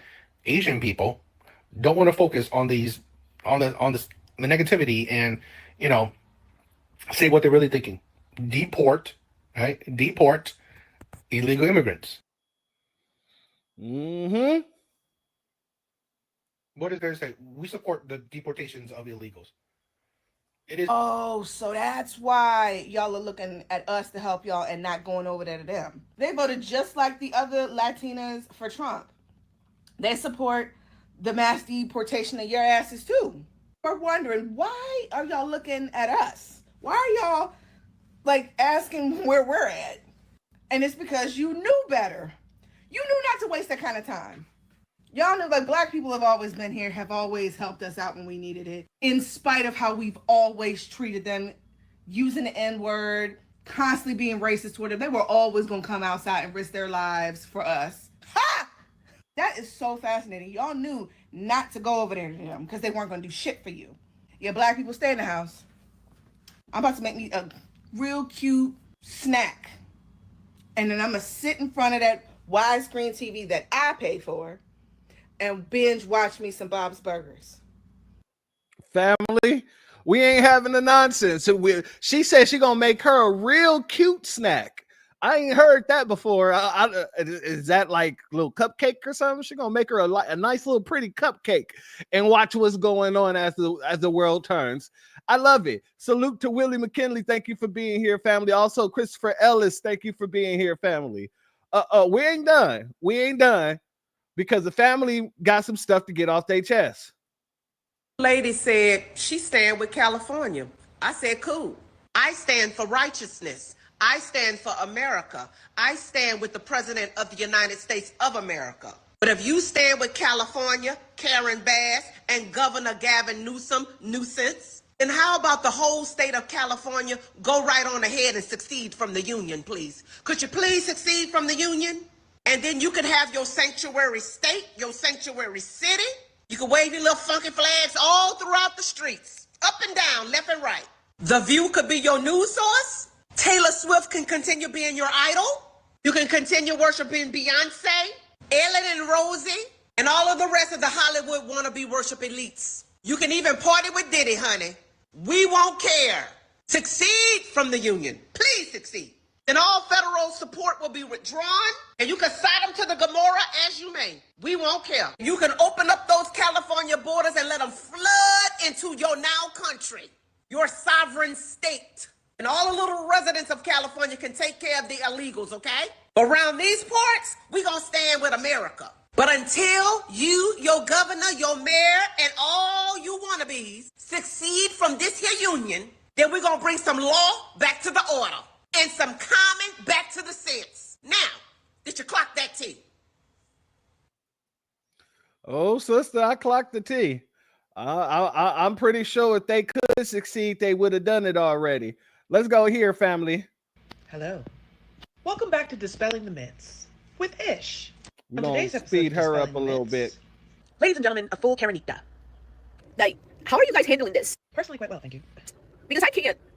Clearly, because you're feeling an emotional moment to put on the internet for strangers to see. Salute, Lady K Talks. Thank you for being here, family. They're hunting us down like animals. Correction. They are conducting investigations to procure undocumented migrants in this country. Nobody's getting hunted down, okay? People who don't have their papers are being detained. It's very simple. Next. And are you all okay with this? Y'all okay with this? I'm okay with this. I'm okay with this. Yes. There are over 10 million undocumented migrants in this country. It's estimated that we have the highest number of undocumented migrants in the world. So yeah. Y'all got to go. You got to go. Salute the Bad 72. Thank you for being here, my sister. Much love to you. Just because we look this way? Because you don't have papers. Hispanic and Latino community makes up the largest population of undocumented migrants in this country. So it makes sense that the focus would be on the largest demographic. Just because of our names? No, it's because of these. And now a word from our sponsors. Good afternoon. I just wanted to remind everybody that we're standing on paperwork. We delineating.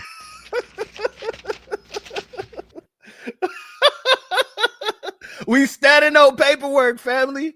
We standing on paperwork. That was just the best thing I seen all day. I don't care. Like, what?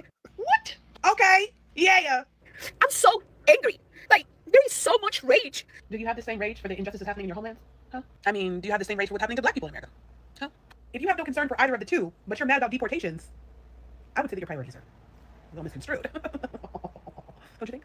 Watching those videos of raising construction sites, they go home. Detained and sent back is not being hunted down. It's really not. Like on the street? And at these elementaries. And by Proud Boys? By U.S. Immigration and Customs. By white supremacists? Department of Homeland Security. They're hunting us down? They are detaining you for deportation. Because we look this way? This is not about how you look, because if it was about how you look, they would be doing you like they do black people. Because we speak this way? Because you're illegally in this country. Because we go, like, I don't understand how people are still defending this man. Well, let's assess that, shall we? Ladies and gentlemen, receipts. Overwhelming amount of Latinos and Hispanics actually voted for Trump. And now you're being detained and deported. You are not, in fact, being hunted down. You're being detained and deported back to your homelands. You voted for this. Like, I don't get it. Make me understand. You came to a country, someone else's country, with no papers and no permission. So now you're being detained and sent home. See how easy that was? Because I cannot wrap my head around you hunting people down. We are getting a hold on the issue that has become the immigration problem in this country. That means addressing undocumented migrants who are here and are not supposed to be here. That is a civil violation in this country, which you can be deported for. Whatever reason that you have to think that people should just ignore that is irrelevant in terms of the law. We stand on paperwork up in here. Y'all ain't got none. Because they look the way they look. Because they don't have citizenship. They don't got birth certificates, they ain't on census records, none of that. The reality is that if they came here legally, there would be no problem. They wouldn't be getting deported, now would they? And you can't say that this is about how you look, because there are black people who are foundation of this country and we're not getting deported. It's because we have these. These. We standing on paperwork. We delineating. Like, what? Okay, yeah. You ain't gotta go home, but you gotta get the fuck up out of here, okay? Salute to Sister Ish. She do be going off and she be snapping and clocking that tea like it ain't nobody's business. But that was one of my favorite videos from her. I got to give it to her on that one. Also, salute to JJ. Thank you for being here, family. We out here making it. We got to make it make sense. That's basically what we're saying. People have been saying all this nonsense. We have to make it make sense because they can't make it make sense. They're running around here trying to tell us everything that we see, we don't see, and everything we don't see, we do see. Let's go here, family. These folks was out here trying to say that it's the blacks who was looting. You tell me, do you see any blacks?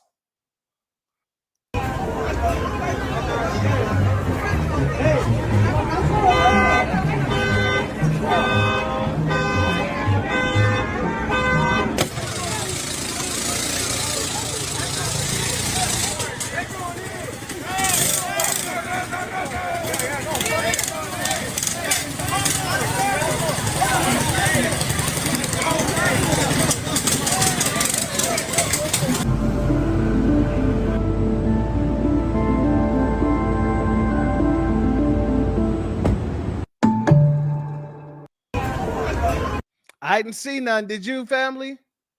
You see, all this is doing is making sure we are reminded why we are sitting this out. Y'all keep reminding us left and right. And in case people are not reminded, I'll remind you of a few things myself. Salute and shalom to our brother JC Paris. Thank you for being here, family. Also, shalom to your beautiful wife. I appreciate you for being here. Let's go here, family. Because I want to remind you all, we're not going to play this game.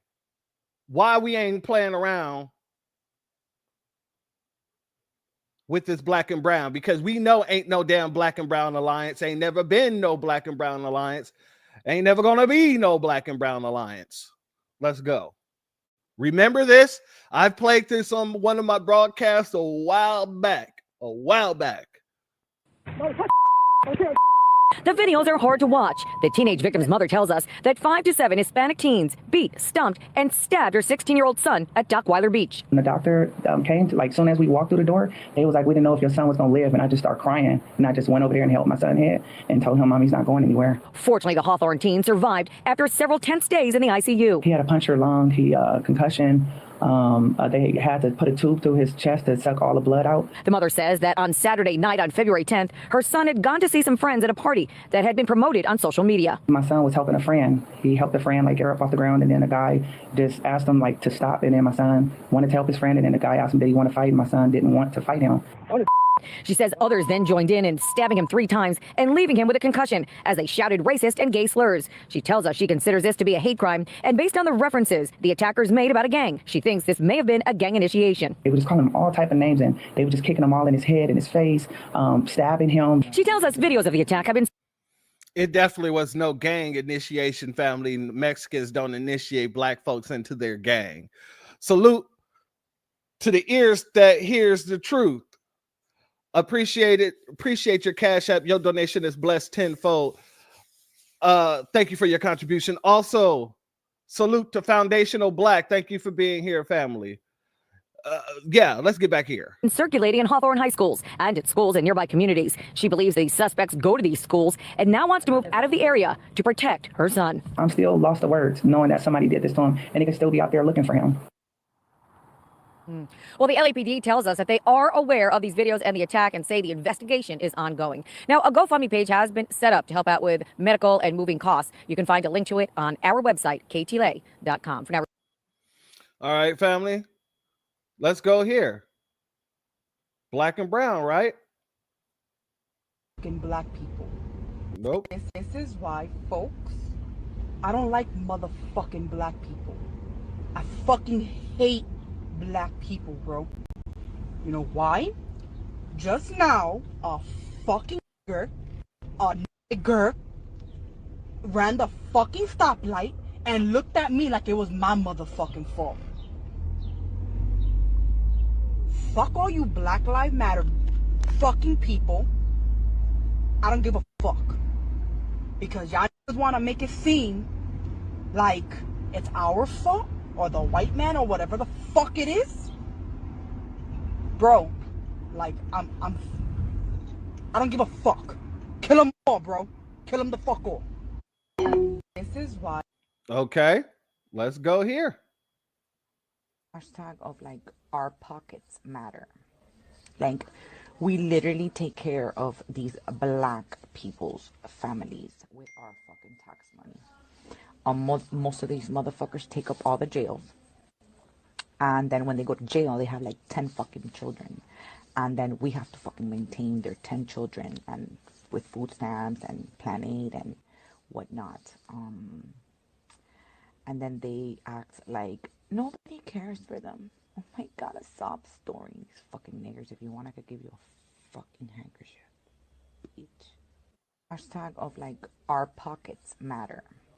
Oh yeah, we keep the invoices on this side because we gotta make sure that people remember why we do what we do.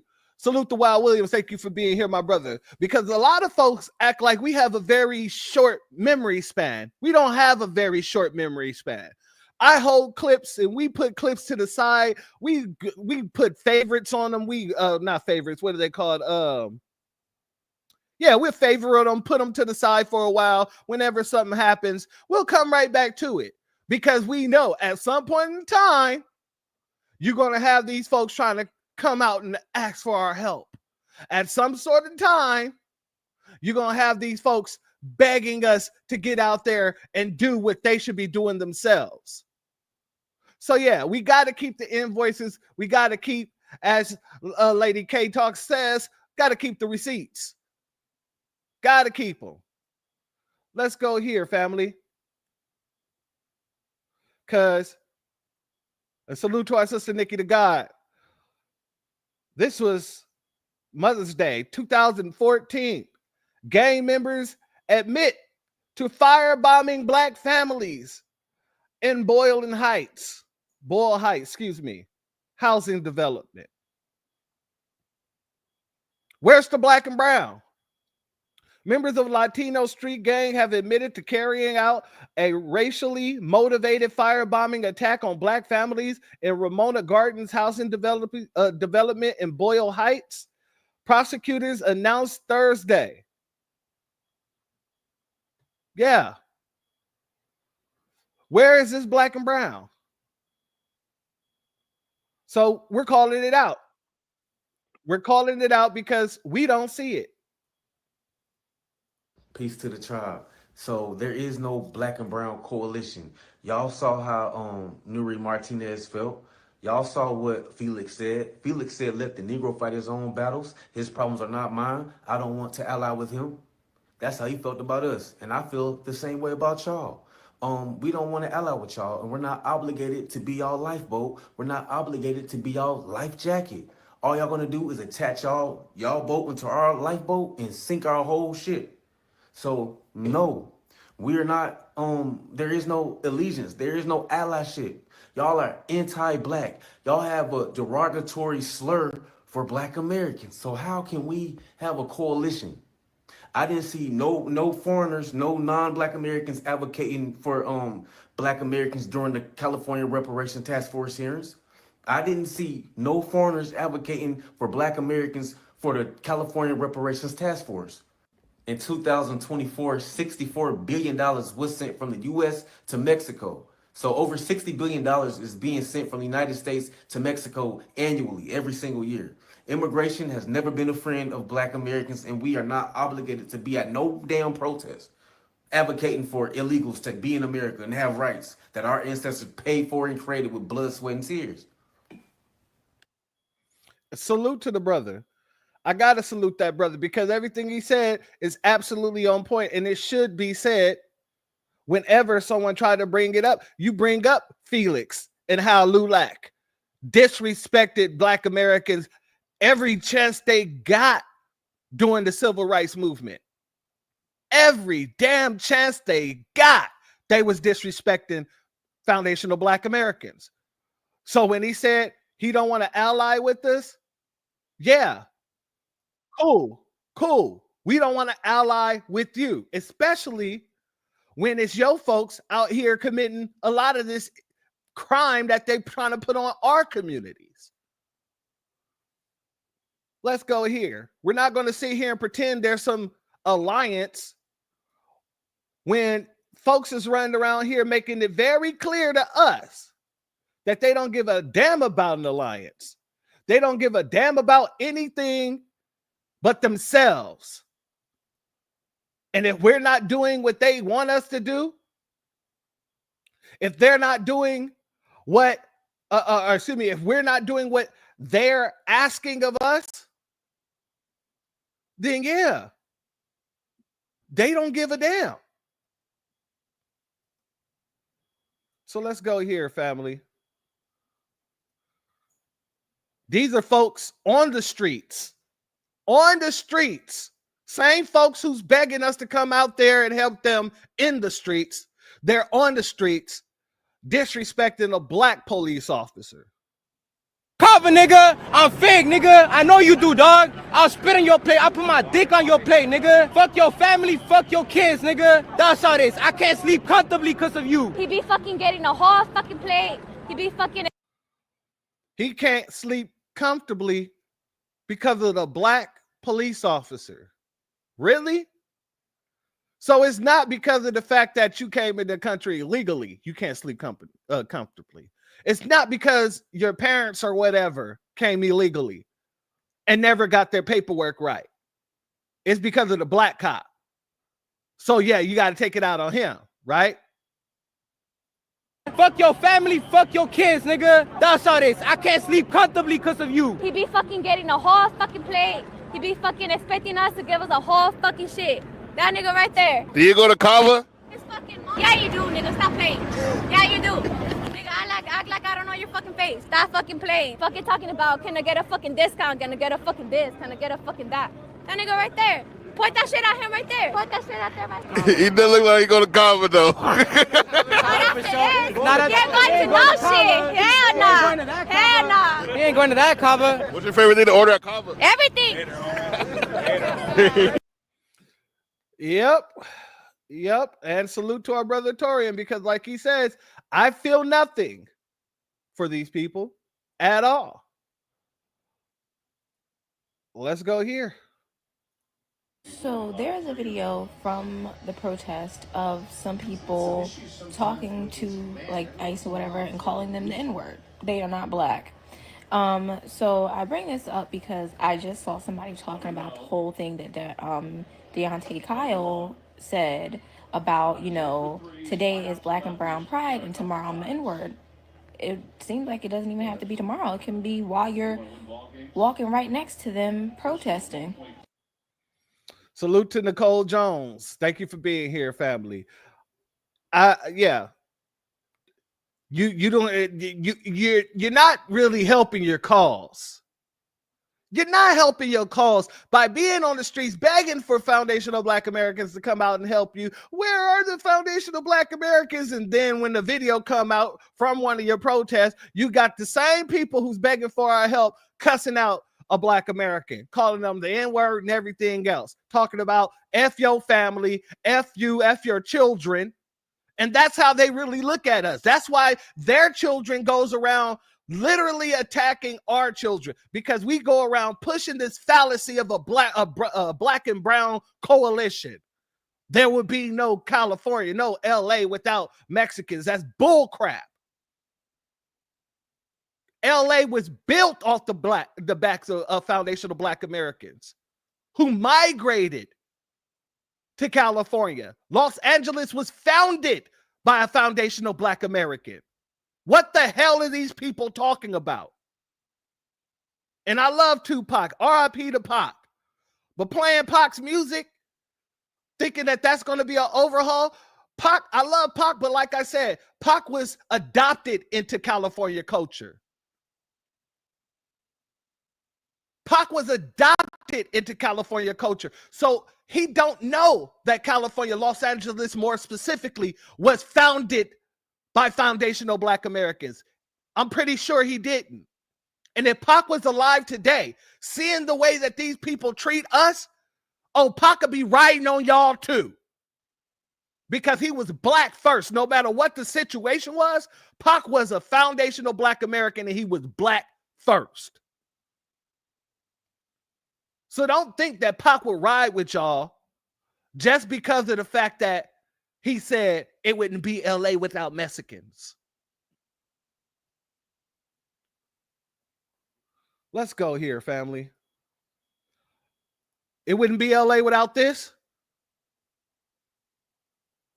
It wouldn't be LA without these folk. Interesting. Absolutely, Pac was a writer, and he wasn't going to allow, I guarantee you, if he was still alive today, he'd be rocking with the foundational Black grassroots. He wouldn't be up there trying to be a politician.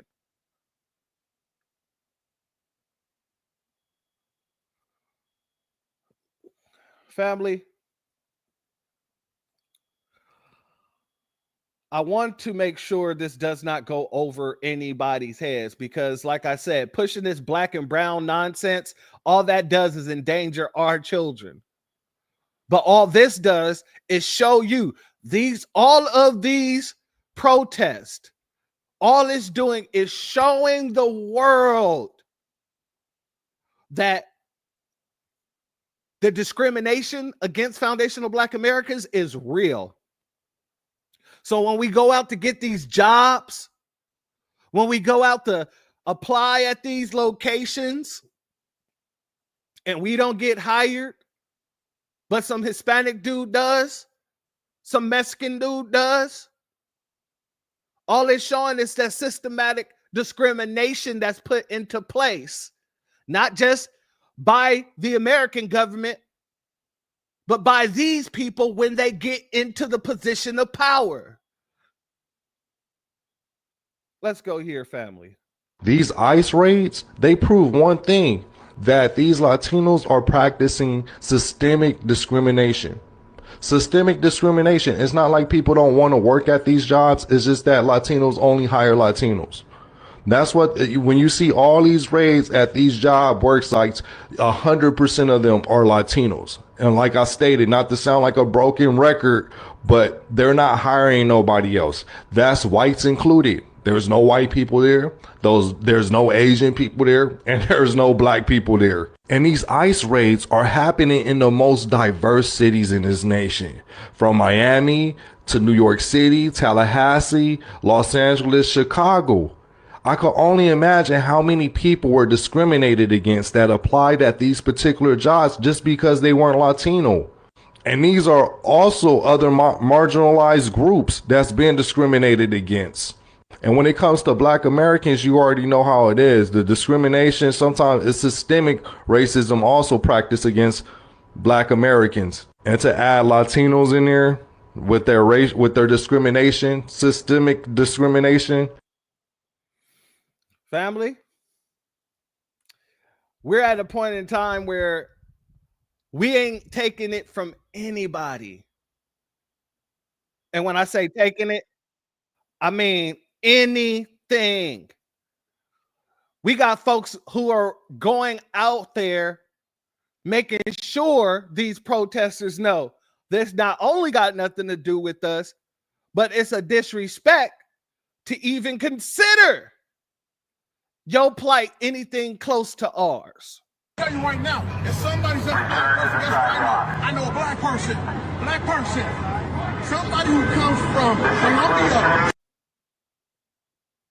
Hold up. Cuba, or Caribbean, they're not black, they're Haitian, they're fucking Haitians. They're not fucking black, they're fucking Haitians. No, we ain't even doing history shit. We're talking about today. We're talking about every time a black person gets pulled over. Every fucking Mexican ain't targeted. All these fucking Mexicans never gone through the shit that black folks went through.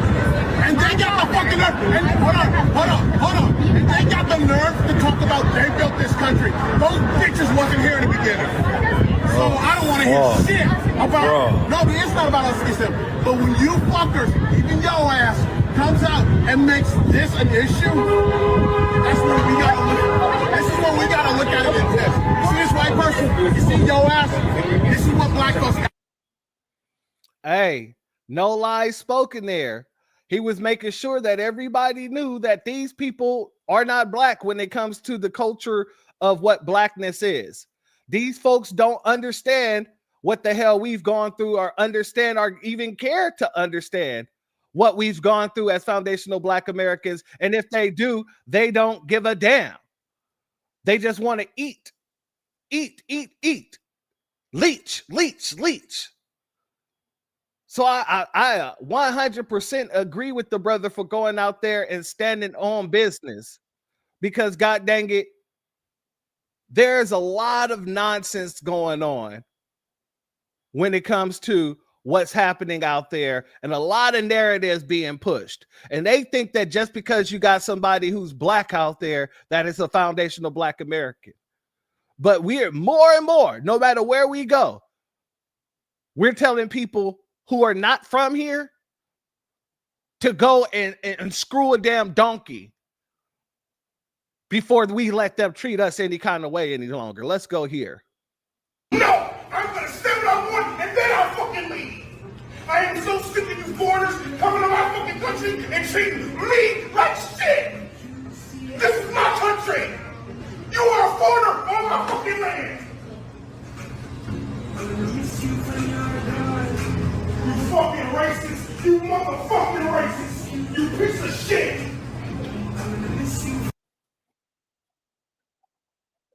Our unity is just another lie we tell ourselves to feel safer in a system that was never built for us. Survival ain't the reason they don't side with us. It's preference. Think about it. In prisons, they don't roll with us. On the job sites, they don't hire us. In their homes, they don't want us dating their daughters. And in the courtroom, they often vote for policies against us. But my people want to cling to the few who march like it erases the ones who mock. And before you say that's not all of them, ask one of your Mexican partners what mejora la raza means. It means to improve the race. But improve it how? By whitening it. By erasing blackness. Go on and sit with that for a minute. They dance to our music, they talk like us, they move into our neighborhoods, and we let them. Then they gatekeep jobs, culture, and even respect. And we let them. This ain't about racism, man. It's about rivalry. Because nobody imitates what they pity. They imitate what they envy. And deep down, they know what we got can't be copied. So maybe it ain't hate. Maybe it's hidden competition. Maybe it ain't ignorance. Maybe it's inherited bias. Or maybe blacks was never meant to look for allies. Just remember who we are. I love my people. I hope y'all safe out there, and I hope you get home safe.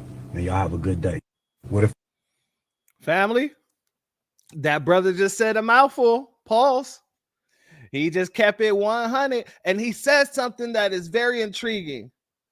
Nobody imitates with their hate. They imitate with their envy. I would say they imitate with both. They imitate because they're envious, but they hate the fact that they have to imitate us. That's what I see. That's what I see. So, with all that being shown, all that being said, family, you got these folks going around here trying to scare tactic you, including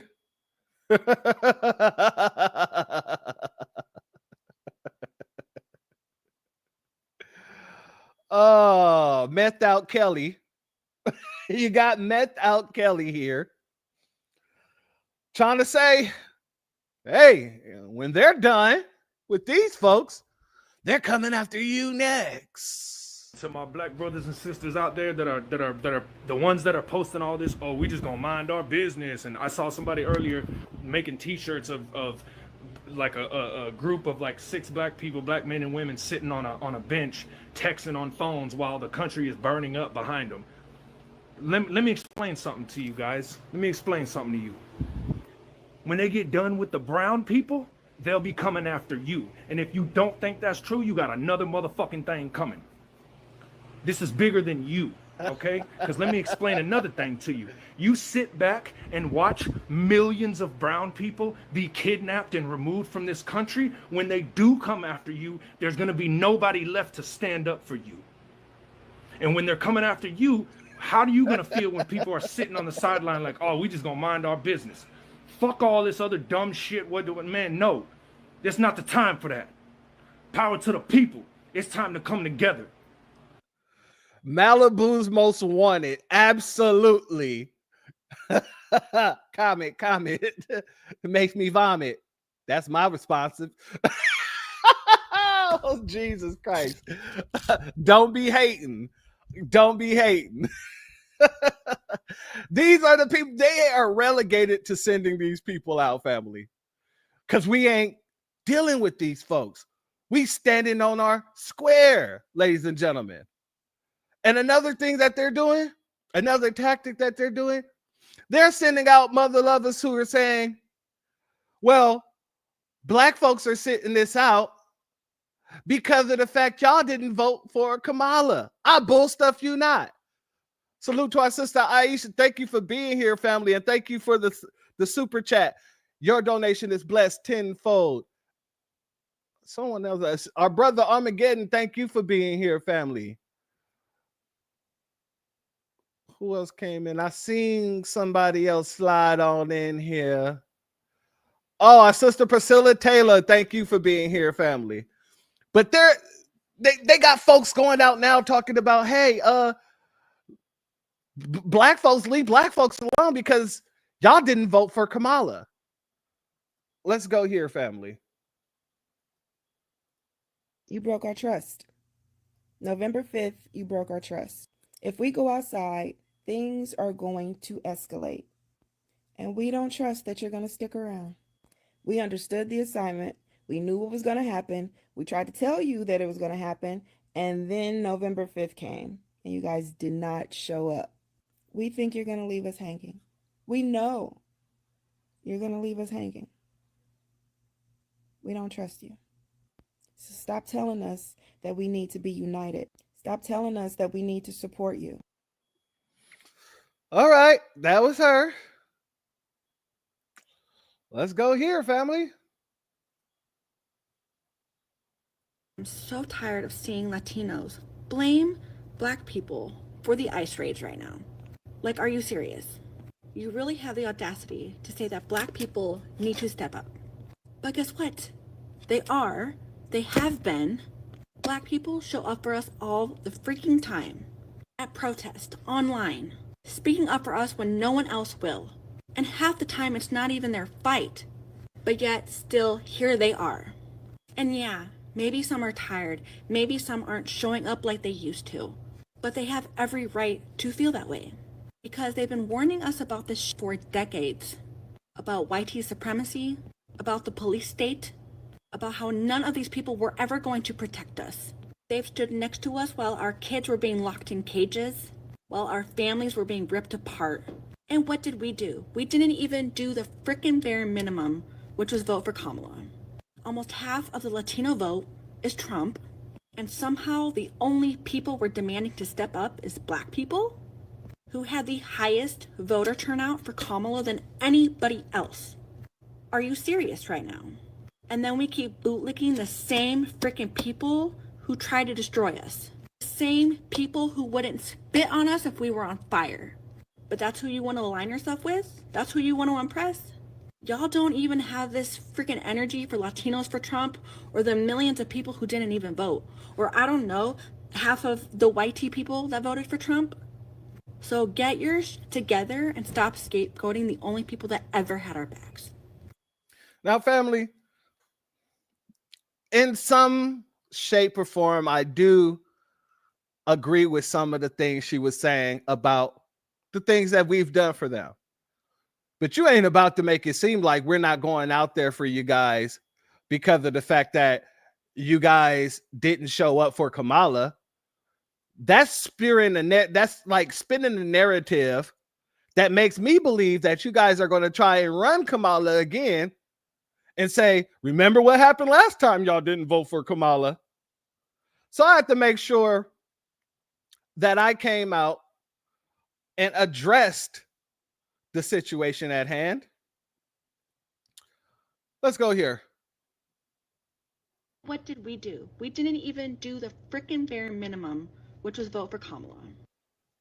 Hello, it's me. Family, I wanted to come to you today because anytime you hear somebody talking like this, just know that they're being paid to talk like this, allegedly. Don't forget how these democratic think tanks have been paying different influencers to push certain narratives. Foundational Black Americans are not sitting this out because y'all didn't vote for Kamala. We didn't vote for Kamala. We voted for the couch. And they talk about the 92%, the 78%, all this other stuff.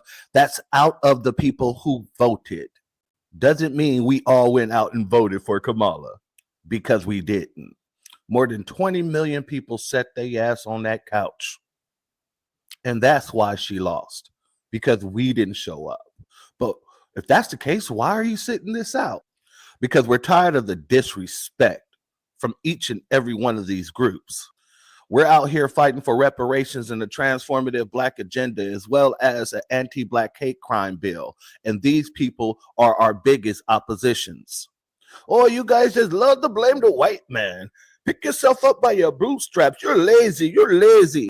These past 4 years, we've seen the floodgates get open, and they gave funding to everybody who flooded through, while those people were put into Black neighborhoods to destroy us. Our children was taken out of school to house illegal invaders.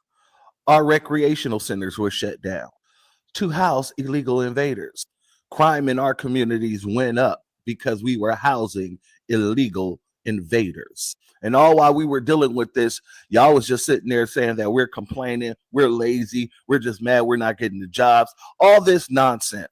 Saying you work hard, you're hard workers. Well, we're not taking the disrespect anymore. If it wasn't for us, none of you would be in this country, ever. We fought for that 14th Amendment. And no, the 14th Amendment don't apply to you. Due process does. But that doesn't matter because most of you skip out on your due process when you don't go to court. That's why most of you have orders of removals. So many of you have done this to yourselves. And yes, we have consistently fought for every other group. It was us who was screaming out those babies are in cages. And you're correct. We have been warning you for decades about white supremacy. But your boy Felix from LULAC said, we don't want to ally with you guys.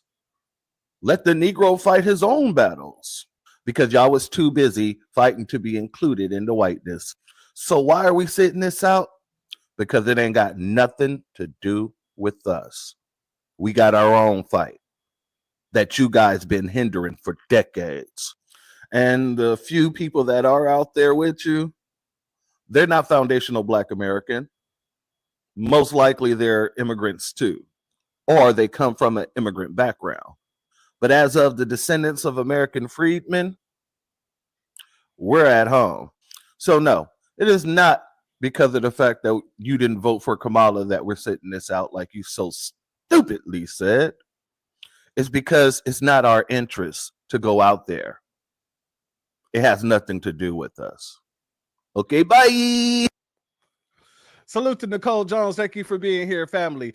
Yeah, have to make it simple, have to make it plain, because I want everyone to know that, you know, us not going out there had nothing to do with Kamala. And I don't want you to think that it did. You're not going to be able to use this in the next 4 years or whatever and say, well, y'all know what happened when you didn't vote for Kamala the last time. The Black folks got mad and they didn't come out and help the immigrants when ICE was out there being the big old meanies that they were. We have to make it plain, and we have to make sure these folks understand this. But also, family, let's get back to this situation with the riots, with the protests. This sister says something that sent me on a downward spiral into a rabbit hole I did not expect to go through. Let's go here, family. Y'all, these Black people is so strange, and I think that they are paid motherfucking agents. I ain't gonna hold y'all. I'm gonna tell y'all which ones I'm talking about. The ones who are like, Black people saying that this is not our fight, da-da-da-da-da, we need to fight for others. Okay, so why do I keep seeing y'all doing y'all videos in y'all house? Why y'all not out there on site at the protest doing your videos telling Black people to come outside and fight for other people's rights? Why do I keep seeing, I look on y'all pages, I don't see y'all at nary a fucking protest. I just see y'all telling other Black people why we should care and why we should protest. We did care. We cared when we was voted at them fucking polls. We did care. Okay, we don't never vote against these motherfuckers. Okay, so, but as far as these protests go, why I don't never see you motherfuckers outside? Let me see you bitches outside. Then you talk. Take your ass out there. Go ahead. Y'all, these Black people. Family, did you see a lie? Did you hear a lie? I didn't see or hear a lie. Why is it that all of these people keep on telling us to go out there, but they're not out there themselves? They're out there none of the times. Whenever I see a video, it's literally just them berating us for not being out there. I don't see nobody walking out there like, hey, I'm out here supporting our brown brothers, and all of you Black people said it's not your fight. Shame on you. I don't see any of that. I don't see any of that. And I told y'all before, remember, Act Blue and all these little political camp think tanks, they've been paying different influencers for that election. Don't think they stopped paying them just yet. Don't think they stopped paying them now.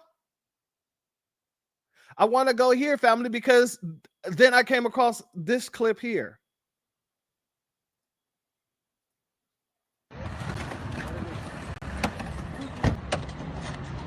What you're looking at are crates filled with center blocks that are neatly put on the corner. Don't that take you back to somewhere? Don't that take you back to some of those Black Lives Matter protests where all of a sudden bricks would pop up on the side of the road? All of a sudden, some janky police car would end up down the street with nobody in it?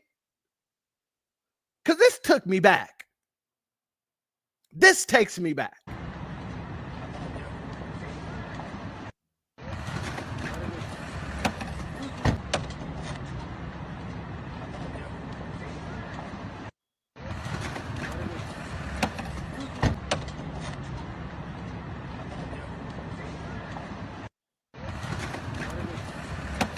Now, family, Let's go here. Yeah, this whole corral of materials is a bag of rocks, a bundle of rocks, pallets, trash cans.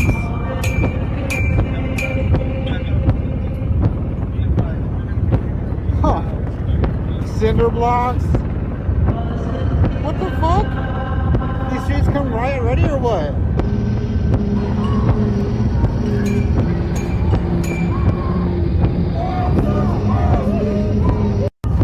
Yeah, this whole Very strange, family. But it does give 2020, right? It does give uprising, right? Let me go here, family. Let me go here. Because come to find out, I end up coming across this article posted in Craigslist.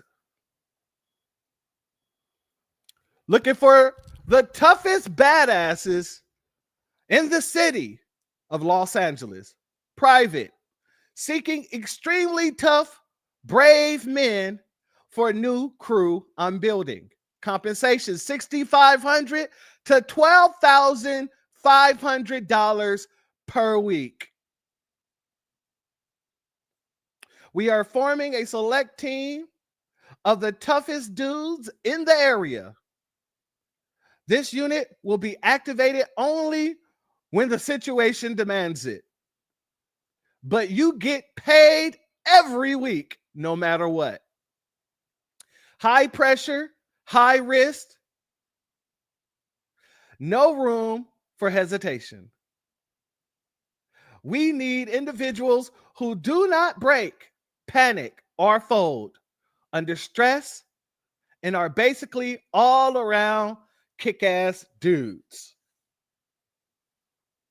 Let's continue. Yeah, yes. Let's continue. Physical strength, speed, conditioning is important. Excuse me.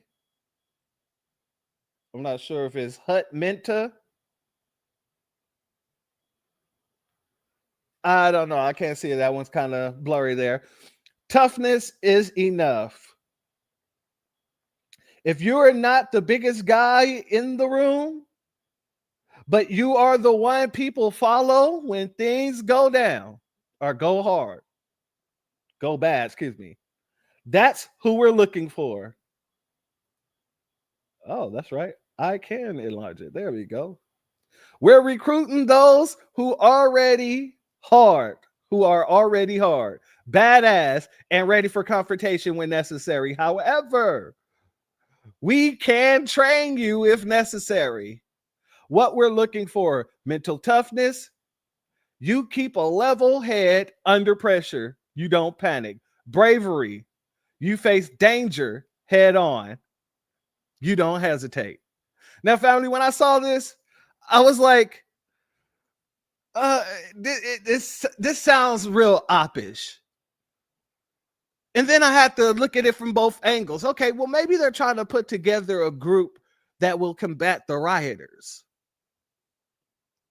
But the rabbit hole got a lot deeper after I started seeing clips like this. Let's go here, family. I just got offered $200 a day to go protest ICE in New York. The organization was called No Kings. They said June 14th we're going to be protesting, and these are the streets that you need to be on, and this is what you need to do. You need to cause chaotic disruptions, and they said that there's going to be pallets of like bricks and different things everywhere that protesters could use. They really want to wreak havoc. It's kind of ridiculous. Me as an American, although I need the money, I'm like, this is very, very unpatriotic. If I was to go take this money and go protest, it's not very American. It's not what I stand for. It's obviously not even, worth the time. But $200 a day is what they're paying people to go protest.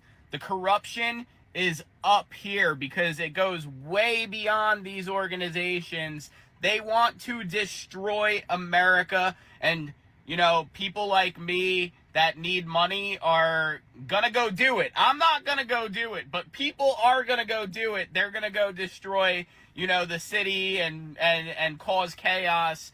It's just crazy that, they're even paying people to go do this. It just goes to show that everything we deal with is corruption, and these people at the top level, like, who's paying for this? There's got to be some billionaires paying for this so that, they could try to get Trump out or something. But, $200 a day to go cause chaos is, like, crazy. Not worth it, but also, like, really fucked up. Now, family, some people might take that as a magite who's just trying to cover for Trump. And the first time he said something, he said something about an organization. It went over my head until I saw the next clip. But it went over my head, and I started thinking about this when he was talking about them getting paid. I was thinking about how I just saw this article, and I'm like, wow, why is this? What is okay? Trying to put two and two together. And then I came across this clip. Hey, I'm just documenting you guys putting all your protest stuff in a van. It's very nice of you. How far did you travel to come to protest today? That's not really your concern. Then why do you have like a van full of stuff? People wearing masks. There's a road here. Yeah, no. Roads are great for transporting things and traveling. So.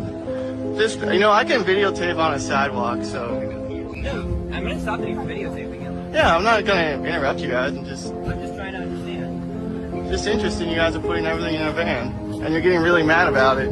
That looks really suspicious. I'm just trying to make sure that you have, all the answers that you would. Are you guys paid? So. How much did Soros or Reid Hoffman pay you to come protest Trump today? Come on. Was it good? Did you get paid well? Did you guys get paid today?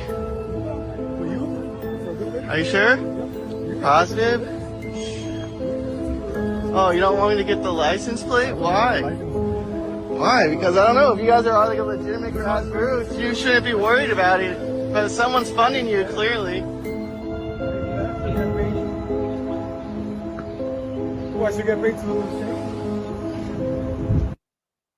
All right, family. So with those things, with everything that I saw, with this situation here, with this guy here talking about he was offered $200 a day, and then this situation here, everything start to come together. I was like, oh, remember back in the 2020, they were sending out Antifa. They were sending out it when it was grassroots organizations that was actually foots on the ground doing a protest. They would send in these disruptors and things like that. So I was thinking maybe these people were disruptors, or maybe they are paid by, Soros and all this other stuff. But then I came across this advertisement, and it took me back to what the dude was saying about the organization known as No Kings. Now, this advertising, it says No Kings, June 14th, mobilize. Okay. Yes, we're here to we're definitely connecting some dots today. That's why I said I have some jewels to drop today. So when I saw this, it says we are a people of principle and honor. We honor our commitments and stand by our allies. We defend against aggression by dictators. We uphold and defend the Constitution. We care for veterans and children. We respect our neighbors and trading partners. We support a healthy national and international economy, community, and environment. We are the world leading the world leader trusted to uphold the stability of the rule of law. We are the people of the United States of America. The honor, dignity, and integrity of our country are not for sale. Our government is of the people, by the people, for the people.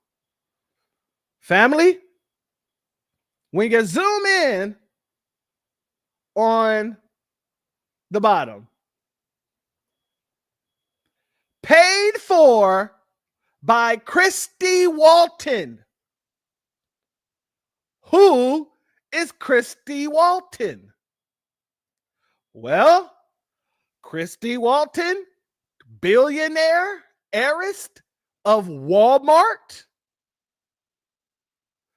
Yeah, I remember when Alpha did a broadcast on this. He was talking about how people were showing up, dropping off these very expensive face masks. And the face mask apparently came from Walmart. So after I found these things, I put Christy Walton's name into the search bar with no kings, or with the no kings. And then June 14th. And then I came up. One second. This video here popped up. This is wild. A mysterious black truck just passed out all of these expensive bionic face shields to protesters in LA, and the news caught it on camera. I zoomed in and found out this is the UVEX bionic shield. These are not cheap. They're around $45 to $65, and you can't just get them in bulk. But one place that sells them is Walmart. And why is that important? Because there's a new protest being promoted called No Kings on June 14th. And even celebrities like Chrissy Teigen are posting it. And it's in magazines and newspapers. And guess who's behind this message? Christy Walton. That's right, one of the billionaire heiresses, a part of the Walmart family. Now, I don't know why they would be behind that protest against President Trump, but remember, just less than 3 weeks ago, President Trump tweeted about the whole tariff situation, saying Walmart should stop trying to blame tariffs as the reason for raising prices throughout the chain. Walmart made billions of dollars of last year, far more than expected. Between Walmart and China, they should, as is said, eat the tariffs and not charge valued customers anything. I'll be watching, and so will your customers. So, is it possible that maybe the Walmart family didn't like that and now they're finding ways to make their voices heard? Or is this just a big coincidence? As always, let me know what you think about all of this down below. Family, I think we've gotten down to the brass of the situation. And that's a great question that our brother Damon asked. Why would you put your name on that? That was a mistake that you made, that you put your name on it. Or maybe it wasn't. Maybe she wanted people to openly know that she was the one out here supporting the situation. That may be the case. So then I came across this clip here. Hey guys, Jeremy Harrell here, LFA TV. Have you heard of nokings.org? If we here at LFA TV have heard of nokings.org, then we know the federal government must know about nokings.org. Let me show you what nokings.org actually has in store for the United States of America this summer. We already called it the Summer of Love was going to happen in June again. But ladies and gentlemen, let's go to this. Every one of these dots that you see on the map is where they have another event planned to resist Donald Trump and his deportation efforts in this country. Every single one of these dots.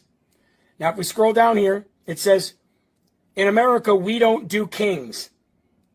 They defied our courts, deported Americans, disappeared people off the streets, attacked our civil rights, slashed our services. The corruption has gone too far. No thrones, no kings. And here's what it is, folks. If you scroll down here, you'll see on June 14th, we rise up. You can host an event, or you can host a toolkit. You can register for events. Right here, upcoming calls. Disappeared in America mass call, June 9th. No King's Day Town Hall, June 10th. Know Your Rights training for illegal aliens. Hey, Tom Holman, that should be something that you go get and attend. Attendee pre-mobilization mass call. Marshals training. Obviously in Spanish. Spread the word. Ladies and gentlemen, nokings.org. This is what we're looking forward to. So, do we stand up now?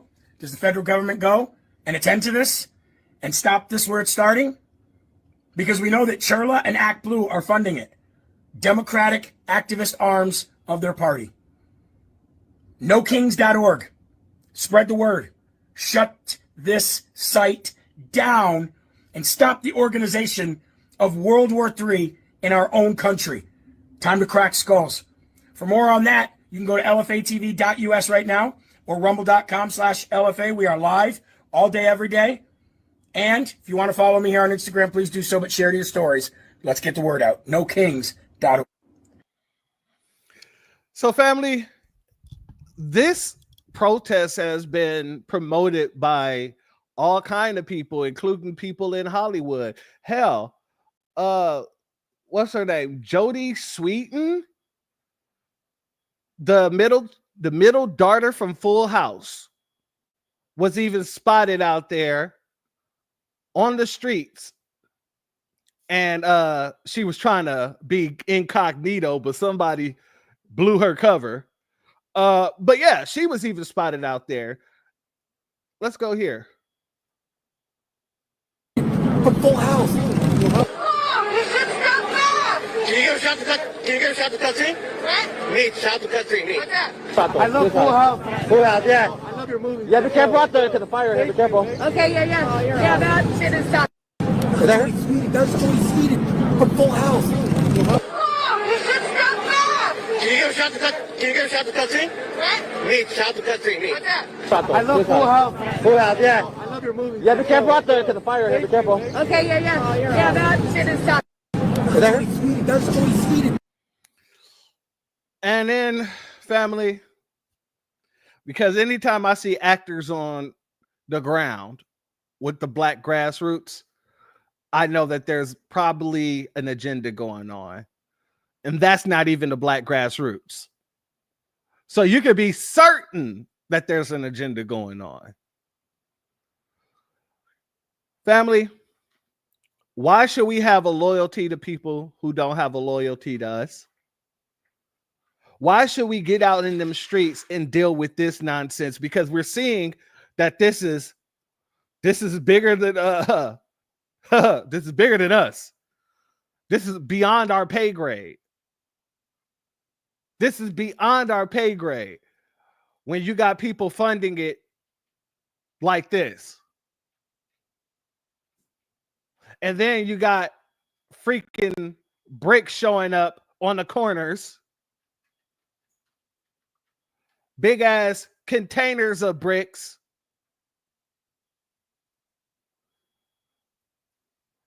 You got people being hired.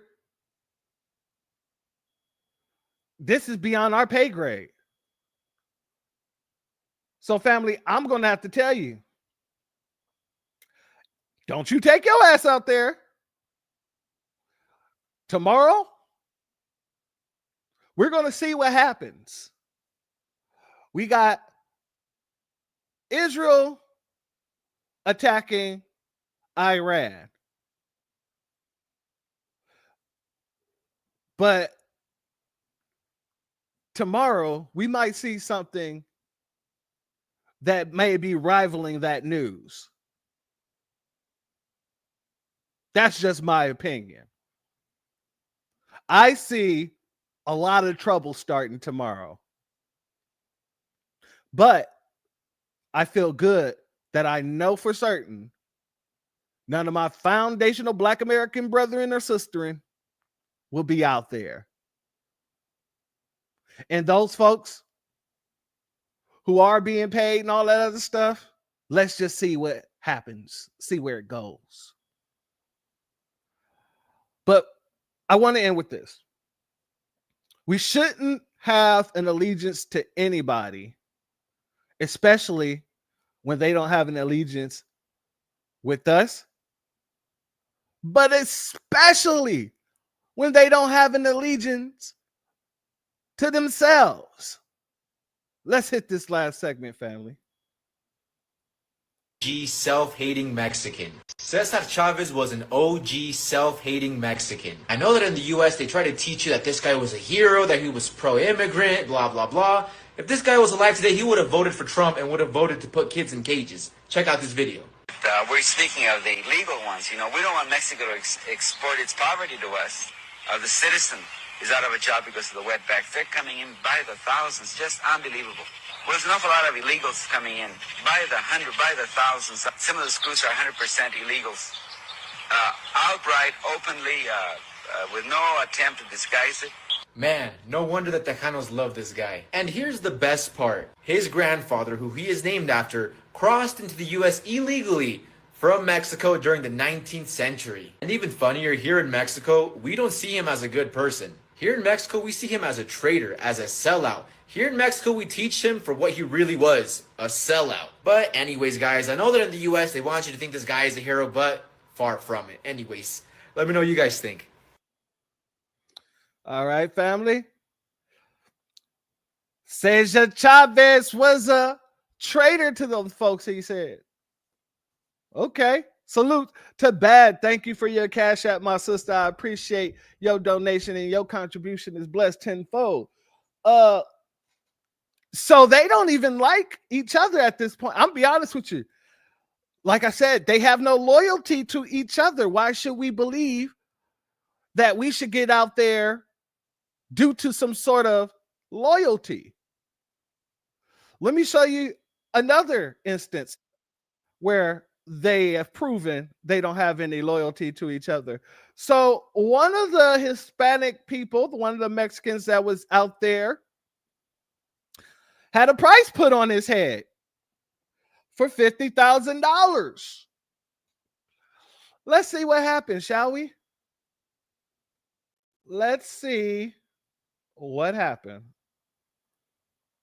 His own Mexican family members snitched on him, and they were quick to do it once they saw the $50,000 reward that was put out for the man El Pidio Reina, who launched large projectiles at moving vehicle of federal officer. And many could have expected this, as not only was he a Lakers fan, and Lakers fans are violent. When the Lakers won, especially when RIP Kobe was there, man, they used to tear shit up. So I'm sure this is not his first rodeo. Not only this, but the charges that he had. I can't move my head all the way, because if I do, you will see that he did some really bad things. And this man was probably the cause of why this entire thing turned south, and frankly made it worse for the people that were suffering from what's going on. Man's a gambler, womanized, and these were the people that went out there to represent us. Not even his own family liked this guy. They saw those 50 G's and said, "Acá está este güey, vengan por él." I'm glad they got him. He made it worse for a lot of people that want to come over here, and the ones that are already here. Fuck this guy. His own Mexican family members snitched on him. Hey, he said it. He said it, not me. He making it worse for his own people who wants to be there. His family saw that 50 G's and said, "Ándale, ándale, epa, epa, arriba, arriba," and went and picked that up. Yes, his name is Juan. He stays over off of 51st and 30. I don't know. I don't know if he has any guns, so be careful. Go heavily armed. They rushed to get that 50K. But now, family, now that everybody's getting their wake-up call, all of a sudden, people can see white supremacy and know what white supremacists are. Let's go here. So an assistant chief counsel for ICE was secretly running a white supremacist Twitter account. This is James Rodden, whose job is to argue for the US government as to why someone should be deported. And while he's been doing this job, he's been running the account Glomar Responder, which is now private. But don't worry, the internet always gets receipts where he tweeted things like, "I'm not a commie, I'm a fascist. Migrants are all criminals. That migrants should be thrown into tree shredders. And that all black people are foreign to his people." And apparently he was posting all this while he was in court. This is what I've been telling you we're fighting up against. A fascist white supremacist government that sees all black and brown people. No, you're not going to do that. You are not going to sit here and try to black and brown this. No. Because when we were sitting here telling you about this fascist government and how they treat black Americans, y'all said we were just criminals and we need to comply. Y'all said that we blamed the white man too much. Y'all wanted to be white adjacent. So now, all of a sudden, they can say white supremacy, but now when they say white supremacy, they have to make sure they toss in the black and brown as criminals. And here is one letting you know exactly who he is. And I know people will be like, well, he's just one bad apple. No, this is the entire system. He's just one person who made himself seen. Who knows how many families he's torn apart, how many people he's had deported, people who had done nothing wrong, who were just seeking a better life in the US. His hatred for migrants and his job allowed him to hurt innocent people. Yes, James Rodden, however you say, should be fired, but the entire system should be demolished because he is not an outlier. He is the system. And remember, to keep up with news stories like these, sign up for my newsletter, check out my podcast. So, family, we're not doing that. We're not rocking like no cut-off stock, and we ain't doing it. We're not going out there for none of these folk. They wasn't out there for us, and they continuously fight against any agenda we push to the forefront as the black grassroots. We are not playing no games with these people. These people don't give a damn about us. So guess what? We don't give a damn about them. And that's how we're going to keep it. We're going to keep running this yard like we're supposed to do because this is our country. This is our country. And we don't have to step up for nobody, especially people who don't step up for us, who deliberately steps on the opposing side to go against us. Whenever they get a chance, they step on the opposing side. Why should we step out there and put our lives on the line? Why should we get involved in all the crazy shenanigans with no kings and all this other stuff when you guys have been kings? Y'all been out here pushing for harming black Americans. We're not allowing this no longer. Salute to Mark Curry. Thank you for being here, family. With that being said, if you're not subscribed, family, go ahead and hit that subscribe button along with the notification bell so you'll be notified whenever videos like this drop. Please make sure you're hitting that like and share button so we can beat up the algorithm. Make sure we get this message out to the ears needs to hear. And if you have not done so yet, please click that link in the description. Go to change.org and put your signature on the petition for reparations. And with that being said, family, I want to thank each and every one of you for being here. I would like to thank everybody who's donated. And without y'all, I don't exist. And I want to make sure that before we get out of here, I play this last clip that encompass everything that I feel, because a lot of folks are running around here, and I'm pretty sure they are tethers, talking about, oh, black people don't come together. We just don't want to unite. You see how Mexicans unite and all this other stuff. I want to play this clip as a huge middle finger combated to that talking point.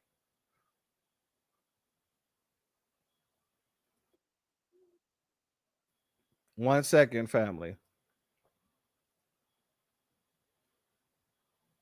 Let's go here.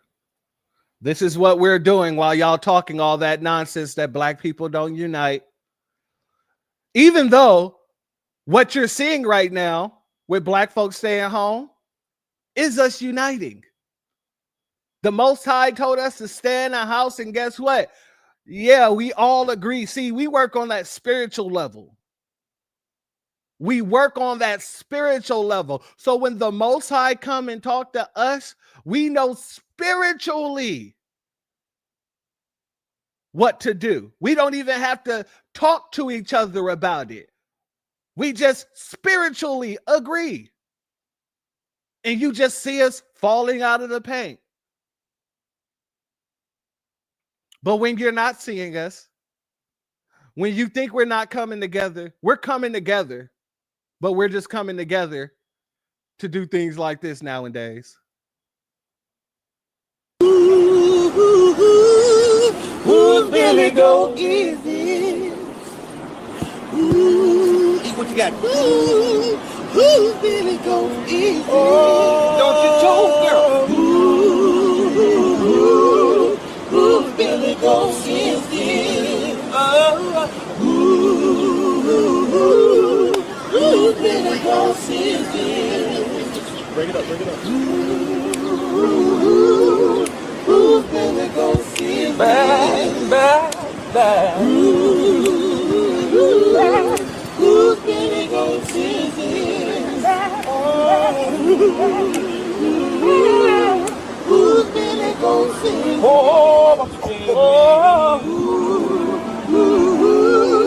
Who's Billy go easy?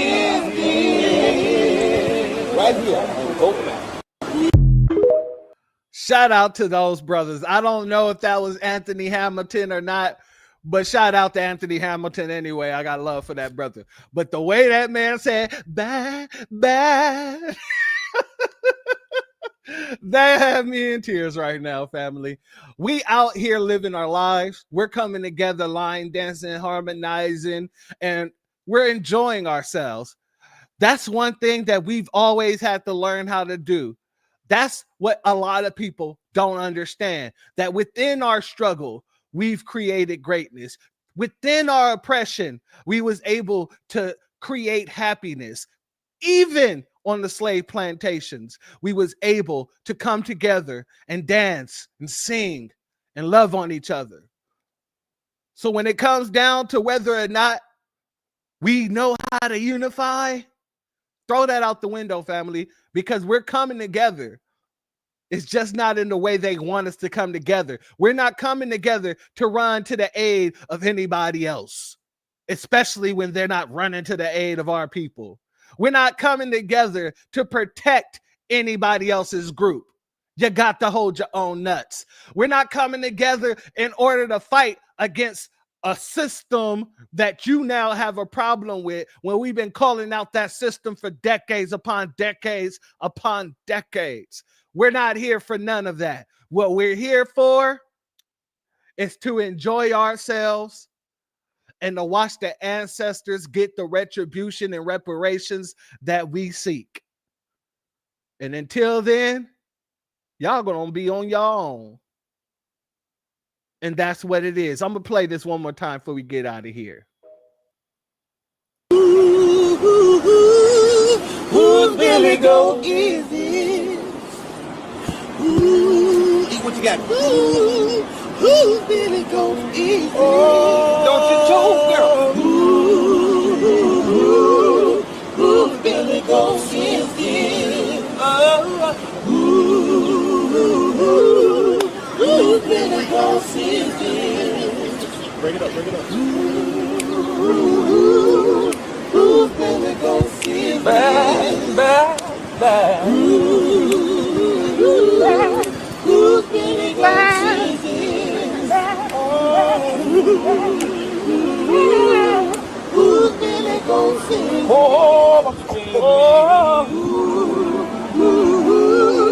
Who's Billy go easy? Right here. Open it. And with with that being said, family and friends, the doors of the church are now closed. Enjoy the rest of your Friday. Peace, family. My grandfather built this country, man. He fought wars for it. And most places he went wouldn't let him sit down and get a cup of coffee. I can't even catch a cab in New York. You know, it doesn't matter how many degrees I get. All you people see is color. Your grandfather was an immigrant. You're American. My grandfather was born here, Duke. And you people still look at me as just another nigga. I know that the government, whatever can't stand us black people, he doing everything in the world to make black man be extinct. But I'm going to tell you one thing, us black people going to survive. So fuck everybody. I'm out.